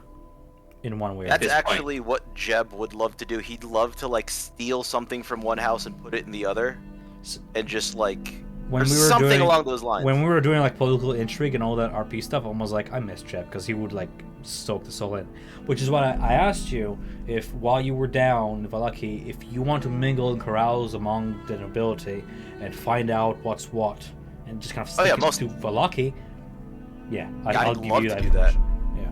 It will be pretty cool. Like, you know what's going on with the Burgomaster and Fiona. I think I took liberty of like once taking not taking over your character, but like involving your character in the plot by having like Fiona be like, "Oh yes, already met Master Munglo. He was quite a character." And like, That's exactly what he would do. Yeah. More importantly, because if he gets to schmooze with the nobles, that means he'll like insinuate himself into a comfy guest bedroom, not like a moth-eaten like shitty bed in the inn. Yeah, exactly. So Yeah. I figured you would go down that route. So you and I will pretty much talk about it. Perfect. Yeah. Love it. Also, in theory, you should have received a hand crossbow at some point. Hand delivered. Yes. Perfect. So out of care, you guys have combat handled, right? Because I At have the moment. They just 3 kicked the ass of ideas. Kirill. I think they have it handled. I have 3 ideas for what to do with my level 4. I could ASI it to get 18 18 dexterity, and I had two Mimi ways of being more effective in combat, but it's stupid. One is Magic Initiate, so he can clean himself, get better food, and cast Mage Armor once a day, or find like a bullshit Imp level patron, so he can get Eldritch, the Eldritch feat, where he'd get Shadow Armor, so he can cast it once a day. Just like a bullshit level demon. We're just warlocks with extra steps. Like a fit? Or like a multi-classing? No, the feat. There's one that lets you take an invocation, and you can cast Shadow Armor or Mage Armor at will. Yeah, But, it's Eldritch Adept. Yeah. Like just the shittiest tier, like Imp level patron who's like, I'll let you cast this first level spell as many times as you want in a day. And he probably gave up something for it. Okay. Yeah. That one's fun. There's some fun with that invocation. It's particularly funny when you pair it with a Abjuration Wizard. Because that means free ward refill. Ooh. Outside of combat. Oh, fuck. My main concern with taking feats and stuff is as long as you have an in-character explanation of why you have it, I'm all for it. Well, that's what I was thinking. Like I was thinking like he'd find some. I'm sure there's enough. There's no with shortage imps. of like I found a nasty ass book and I read it in Valaki. Yeah, like- Ask Samson, but yeah. Like cursed Why? locket with like a imp in it. Well, this book is not cursed. I think that you could have, like, there was a place called Death House. You could, like, scramble through Death House and find something. There's nothing there for Death House to scramble through. I know. Yeah, well, Death House House swallowed itself. it's hollow ground, okay, now, like. But yeah, we'll figure it out. Yeah, I'm very excited. Essentially, you can like ask me any questions and I'll give you an answer, and I'll give you a general run of like what Valaki nobility is. And that sounds to me like that's gonna be pretty much the focus point for next session. If you guys want to focus down Valaki and finish it off, I'll focus on that. Yeah, it sounds phenomenal. I'd probably spend the past week while you guys are out getting bit by werewolves, planting expensive shit in both houses, and somehow dropping information about like, hey, you said so and so is missing. I was there for tea the other day. I saw a very similar looking whatever at their mantle. So like, When we get back to Valaki, the Civil War already happened, and Jeb is the new commander. Yeah. New Burgomaster. Burgomaster. Question before we pretty much part ways. I was 80% planning for TPK this session, so I didn't really plan the consequence of Carol dying. Do you guys feel like there should be more development following his death, aside from what just happened? Well, Like, expectations were not met. Personally, Well, I would. Go ahead. I was gonna say, like, minimum you've got the guy who escaped is gonna certainly tell any of the remaining wolf pack about us, Mm-hmm. and so I imagine, depending upon the personality of the wolves, that's either going to be we now have wolves that will try and harass us when we're out there, or we have wolves that will leave a wide berth around us when we approach, because we just took out the person who was by far the strongest of them, and do they really want to challenge us? Depends upon their personality. Right. I see Well- both being things that'll happen by remaining werewolf I pack. agree. And what was it that you want to say, Nick? I mean, it was kind of along those lines, yeah. I mean, the only thing that's really left open is a meal. Right. well, I feel That'll like come with time. It is a The very big weird side- situation because on one hand, you guys pretty much follow the same flow that most characters follow, because why would you go to Castle Ravenloft before you go anywhere else, right? You think of it like a final dungeon thing. On the other hand, there's a lot of benefits of like going there first for like a first run, because there's that what if situation. What if Emil is with the party when this all transpires? But yeah, that's not going anywhere. I got that prepared already. Yeah. Like, I had that prepared ever since you guys went to the werewolf den without a meal. I was like, he's there. But no, okay. As long as there wasn't like anything like that you felt like, oh, this is weird. Like we're not experiencing this or doing this. Now that Kiro is dead, I'm mostly just surprised he's dead. I'm gonna be honest.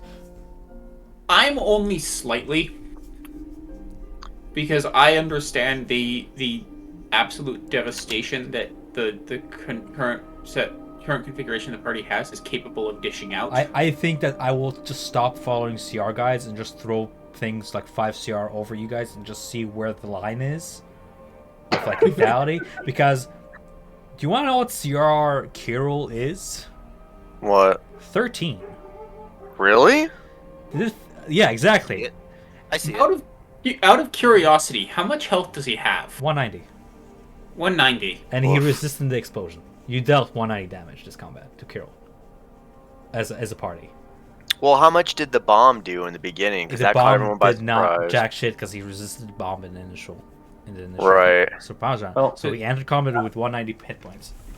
And I was saving the Yeah. smites for him. Like I didn't use any on this battle. yeah, that's I thought you were gonna like literally That's Yeah, I thought so too. be drained from the previous combat, right, with the other werewolves initially. So I was like, oh, they're gonna be at half resources, so that's already like higher CR, and he's gonna have like werewolves with him who are gonna be doing shit. But I'm like, it doesn't matter if you have silver weapons and like AOE damage and stuff. Like he doesn't have. yeah. I think a good chunk of why things worked as well as they did for us is that I had Twilight Sanctuary up on all of us the whole time, and I mean that The- that hands down saved like Novak from not like going conscious from dying. yes, I mean, to be No, honest, I would have 100% died if Yeah. I went down. no, you still have your arc resilience. Yeah, I know, but even with that, yeah. Do you- The other thing, Do you have like a 1 or 0 tracking in the daily use of that, by the way? Because I don't. I don't remember if you already used it. No, I he haven't. haven't used it Yeah. recently at least. yeah. The other one is I think you got a little. I think the what was it? The restraint on the guys, dropping them to normal attacks on me, and then not breaking my concentration was Yeah. Yeah, Huge. the Yeah. concentration would I have been get huge. like the ideal thing with him is his claw attacks prone, and you should be doing like legendary action mauling pounce across multiple targets, and then like proning all of them, and then like using his full movement, and then pouncing again, and that way you're attacking prone targets with advantage with blood frenzy or if you're prone, or whatever it is. Yeah. But like, but it's insane how you guys were saving. So it was like, yeah, no, Yeah. it was a good fight overall. I liked it. Yeah. I'm Yeah. just not gonna follow CR anymore. I'm just gonna literally levels like these guys are level 6. They're gonna have another guy joining them. I might as well be throwing. I'll tell you right now, Yeah. Jeb's gonna fucking bring down the average. Yes. Yeah. He's bringing down the average. Jab He is has- giving advantage to everybody. What are you talking about? Well, It- yes, but shit So- tier AC, shit HP, and he'll, depending on what the party does, it'll probably lower DPRs. They either try to keep him alive or pull him out from dying. I don't think so. Like, Novak and I, we hit extremely hard single target. Like, with advantage, we are really, really deadly. Oh Yeah, yeah, and- yeah. Like, I- I think with my 2 attacks and Connell's attacks. Yeah. You only get the one though. You only get one advantage per help action. Still, that's pretty strong. Yeah.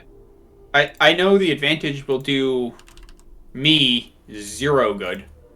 Because at this point, nothing I'm really doing is me rolling attacks.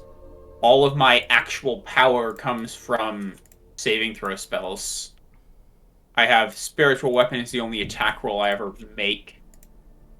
I would And love even- the advantage. I just And- miss the good old days of having advantage. To I'm be ha- fair, like, on this one we did pretty well, but against Winter Splinter, we were like crawling back. Because Winter Splinter, you entered like at like no resources left. Yeah, we were in trouble starting that one off. It's gonna be nice we were reuniting with on- Jeb because you're gonna on be like the at the book. bar, like telling all these tales of like where you've been for the last 9 days. I wanna find And Jeb's gonna be like, "Have you found Davey yet?" And you're like, "No." No. We found several bodies. None of them were him. It's sad that Novak and Nadia doesn't understand or doesn't share the joke. I think they get a joke. Davey is the fucking driver who got us here. We fucking never found that rat. But we Yes. look for him so much. We look for tracks. We ask around. Yeah. Like, we only miss like using the augury of Samson to try to find it. Augury does not locate object or people. Yeah, I know, Augury but doesn't. is Davey alive, or is Davey real? Yeah, and I'm probably pushing Augury a little bit, and I think that was right that I got the mix because it really probably shouldn't have been able to get that information. Whether or not that plan would let us find him I alive. literally gave you the answer to your question. You asked, "Will Yeah. we have success finding Emil if we go to Castle Ravenloft within half an hour?" And I told you the honest answer. Yeah, It's Right. not. That's the thing with augury. It's it doesn't wheel count or for woe. rolls. It's how you interpret it. Yeah, It's up to your character Yeah. to like do the spell. That's why I like it so much. yeah, Yeah, yeah. It's not like- it is a very useful spell to have. true. It's not like commune where like you get like a actual An reply. actually useful answer. Yes. Yes. The issues. I don't think commune's what is commune 4th or 5th. Fifth. 5th. Yeah. So I'm not getting commune. I think. 5th level is not like level 9, cleric. Oh no, it is level 9. Okay. Ah, you're not picking it. Okay, sorry. Well, commune might be picked at that point, but All right. I actually have to look something up real quick. Lycanthropy. Actually, I can look it up with the werewolf stat block. It will tell me there. Because what does that mean for your characters? For those of you infected. We're immune If to it- non-silvered attacks. Well, no, that's what I'm saying. I know, I'm joking. So, okay, a character who becomes a lycanthrope retains his or her statistics except as specified in the lycanthrope type. The character gains the lycanthrope's speed in non-human form, damage immunities, traits, actions. Oh, I need to make you shifting.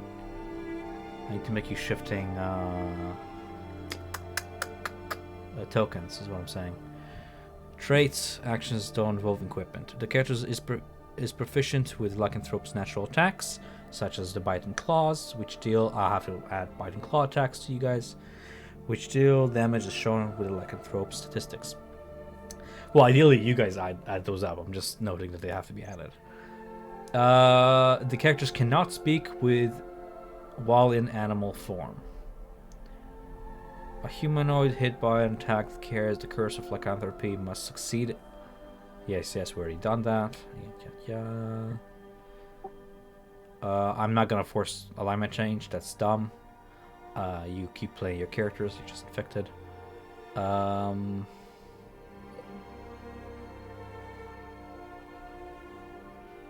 love it how you can just embrace the curse and never roll the Constitution save to like resist it ever again, and you just become it forever. You can just choose to like embrace it.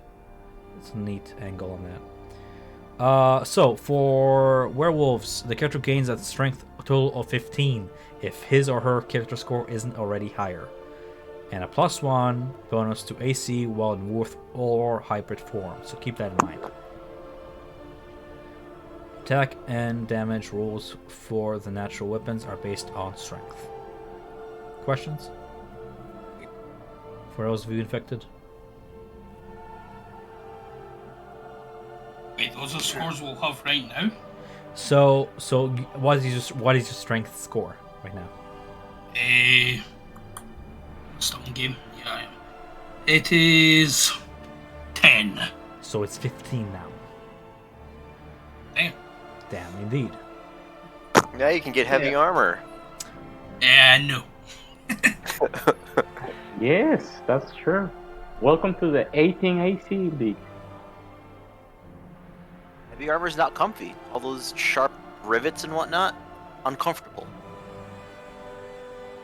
Is Jeff like he wasn't like a fighter, right? Like he didn't study like military. He was nurse. He studied combat. Just he had like tutors, like fencing club. He had Okay. like he had a combat tutor, so he knows how to fight, but like in a black box. He knows like technique.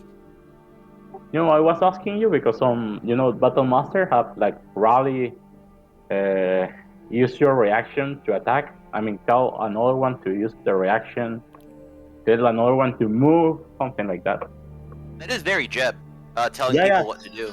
That's why I was thinking about it, but to give it to tell you. So correct me if I'm wrong here.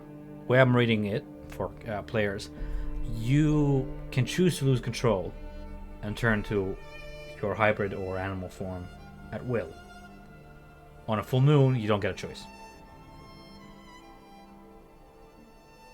that's Yeah, what but when you do it, you don't have control. Just rabid, aren't you? That's a home rule that I will consider, unless I'm wrong, because I'm really studying the sheet here, and the only time I'm trying to find the part where it's like, and then you become in DM's control part. So you have, especially if the creature is unaware of condition, it might not remember the events of its transformation, which would imply that when you transform, you don't have memory. Bottom of second paragraph under Curse of Lycanthropy, at least in 5e tools. Here, I'll paste it in chat or in Discord, I should say. Especially if the cursed creature is unaware of its condition. You guys are aware of your condition. If it might not remember the events of its condition, don't mention often has, but that's like lore. Okay, I'll consider it. I'll see what it is. Mostly because I don't want to take away your character agencies. This is a very cool angle for your characters to be infected, and it's really up to you. Yeah. And as I played Astrid, she remembers every time she transforms. It's the full moon one that I'm like, yeah, at that point, shit gets fucked. But here's my thing. I really find it fun to give players the opportunity of like, you now see everybody as hostile. You don't have your previous allegiances to your allies anymore. You have become a rabbit, and if you want to stick to your character, you attack everything within sight, starting with your closest target. And then the player can role play themselves as a werewolf, and it becomes like a versus thing. I don't like taking away agency from a player and be like, now I'm playing your character for you. Really don't like doing that. So it's just basically when it's full moons, you can't control it, but when it isn't, you can. When it isn't, you still have control of yourself. Yes, you can choose to resist your curse or willingly give in. The weight freeze. Samson.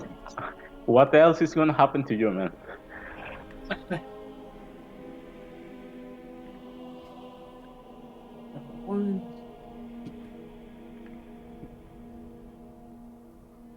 Hey, I'd say that Novar's the type of guy that would give in if he knew he could control it. Samson, It's question. really, really up to your character to decide what your opinion about all this is. I don't want to tell you how to think. When you kill someone, you go savage, right? Does it make you lose concentration? No, right? No. No, Okay, cool. I just No, it's because if you think about it, like if you think about who we just fought, they were all docile and knew what they were doing. They weren't rabid. I mean, relatively. yeah. They were rabid, and but they besides, still had their mind. Forgive me if I'm tired and I'm not being super descriptive with my combat, but like relatively feral animals that attack you as a pack. But no, they weren't like insane and like did not remember what transpired. Yeah. But here's the thing: if you as a character want to go with the angle of like, well, you know, young werewolves as they are hard to control, and I don't know how I as a character am I cool with the disease or would I see it like a curse? It's really, really up to you to see like how you would play it. I know how Savra will play it, but Savra's not here anymore, so it's really irrelevant, right? I don't want to tell you how to play. Yeah. Yeah. If you want to like full on embrace it and be like, so a few people die, it's a fair price for power. That's up to you, man. Barovia is all about corruption, one way or another. So, Norbert, your second character is a fighter Econite, say. No, not a fighter. I've never played a fighter. Ah, it's not a fighter? No. Okay. Barbarian. I thought you said fighter Econite for some reason. You said Econite. Yeah. You said you want to play an Econite, so he gave a name to your subclass. Novark, is it safe to say I can remove Beast of the Land from my notes going forward? No, it's like I'll probably be switching between them both because it just depends on what we need to do. I really wish I didn't remove Connell then. Okay, cool. That's fine. No, it's yeah, like so- basically the idea is switch between both because if I feel like we're going somewhere when we might need to like. I understand. Okay. Yeah. Players Journal, all players then, and I will have to. Do you have Connell's token by chance? Do I still have it? Yeah. Maybe. I have it. I'll re-add it. It's fine. Okay. Yeah. But okay, you guys pretty much answered my question then regarding the werewolves and the development afterwards, and I think you guys did good. I'm sorry I didn't roleplay Gratitude more, perhaps, from the NPCs. Oh. For the record, they're impressed. that It's just a game, man. I was expecting about the level that you gave from Crash, Yeah. because they're not necessarily known for showing gratitude. I don't want to make And it seem like they're assholes. It's just that I'm genuinely like Tired because tired. you have lots of things going on right now with That's school. But there's that.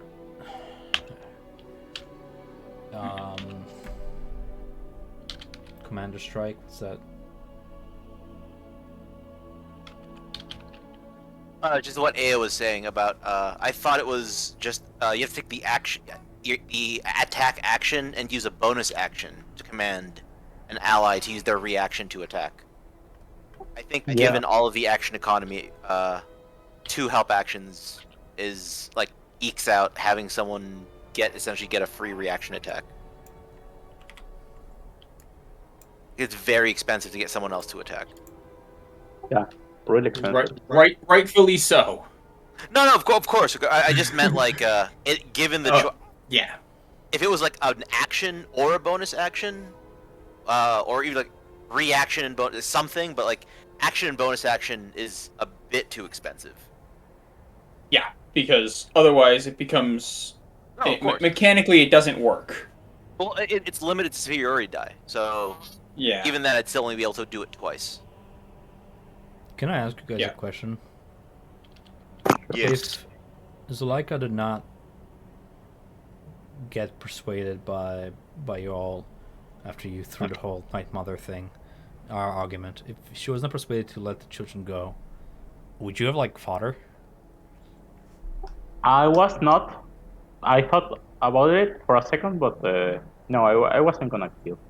I'm just Hey, curious if I didn't like give in to frankly a very good argument by all of you, especially Nadia made the whole point with the, we were brought here by the Night Mother. That's exactly what I was waiting to hear. But if she wasn't persuaded, I'm just curious if I didn't relent, would it have been like default condition combat, or would have there been like different development? That's a hard one because as soon as she started threatening children, it's like, well, why Yeah, would you her then? Like, fuck it- her. it's- up until the point that she summoned the spectral wolf, Samson was kind of in the okay. How do I talk this through? How do I talk this down? Now that the spectral wolf is there, it's okay. I am talking this down, or she is going down because I am not letting her kill kids. Yeah. Well, I mean, evil alignment, right? So. Like that is not happening. Yeah. I think maybe at some point, because it keeps coming into my head, whether or not I might ever do it, but try to pose as like a consort or like someone for Strahd, because I can just hit my ring and just be like, okay, cool, like I'm a Dampier, like, yo, I'm actually like working undercover like for Strahd, like if you think someone's gonna take over the pack now, like it's gonna be you, like that's what he told me to do, I'm here, like deal with it. Do you have proof? No. That's the thing. You're talking to somebody who's in the Strahd. I'm like, Yeah. the DC is like 30 guy, like bless me and some other stuff. Help. I mean, if I just anybody who had like a pale resemblance to a vampire could like walk up to a certain Strahd and be like, yeah, I came straight from top from the big man himself, and he told me I'm taking over, right? Like, yeah, new management. Yeah, the old vampire you were dealing with, no, it's me now. Yeah. Yeah, there's some interesting ones there.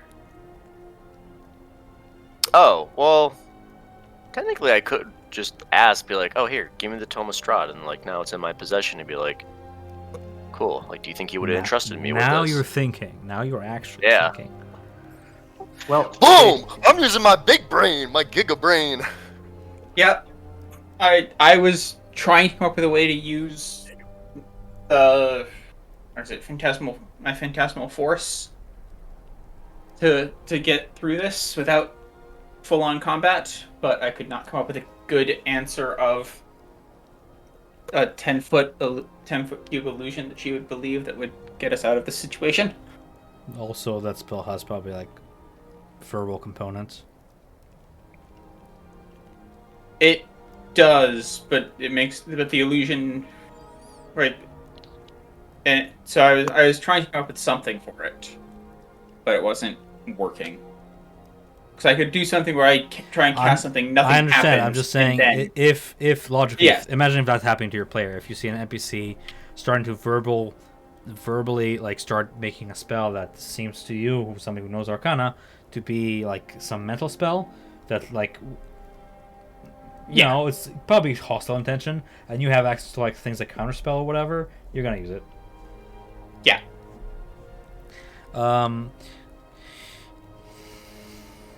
All I have to say other than that is, yeah, as much as I would love to introduce your patron at some point in this campaign, that's not on the fly. Best probably done through RP. It's really up to you. So I didn't want to do anything beyond presented the VAG about Dao Khan Jalez, but you really let me know how you want that to go. Yeah, sure.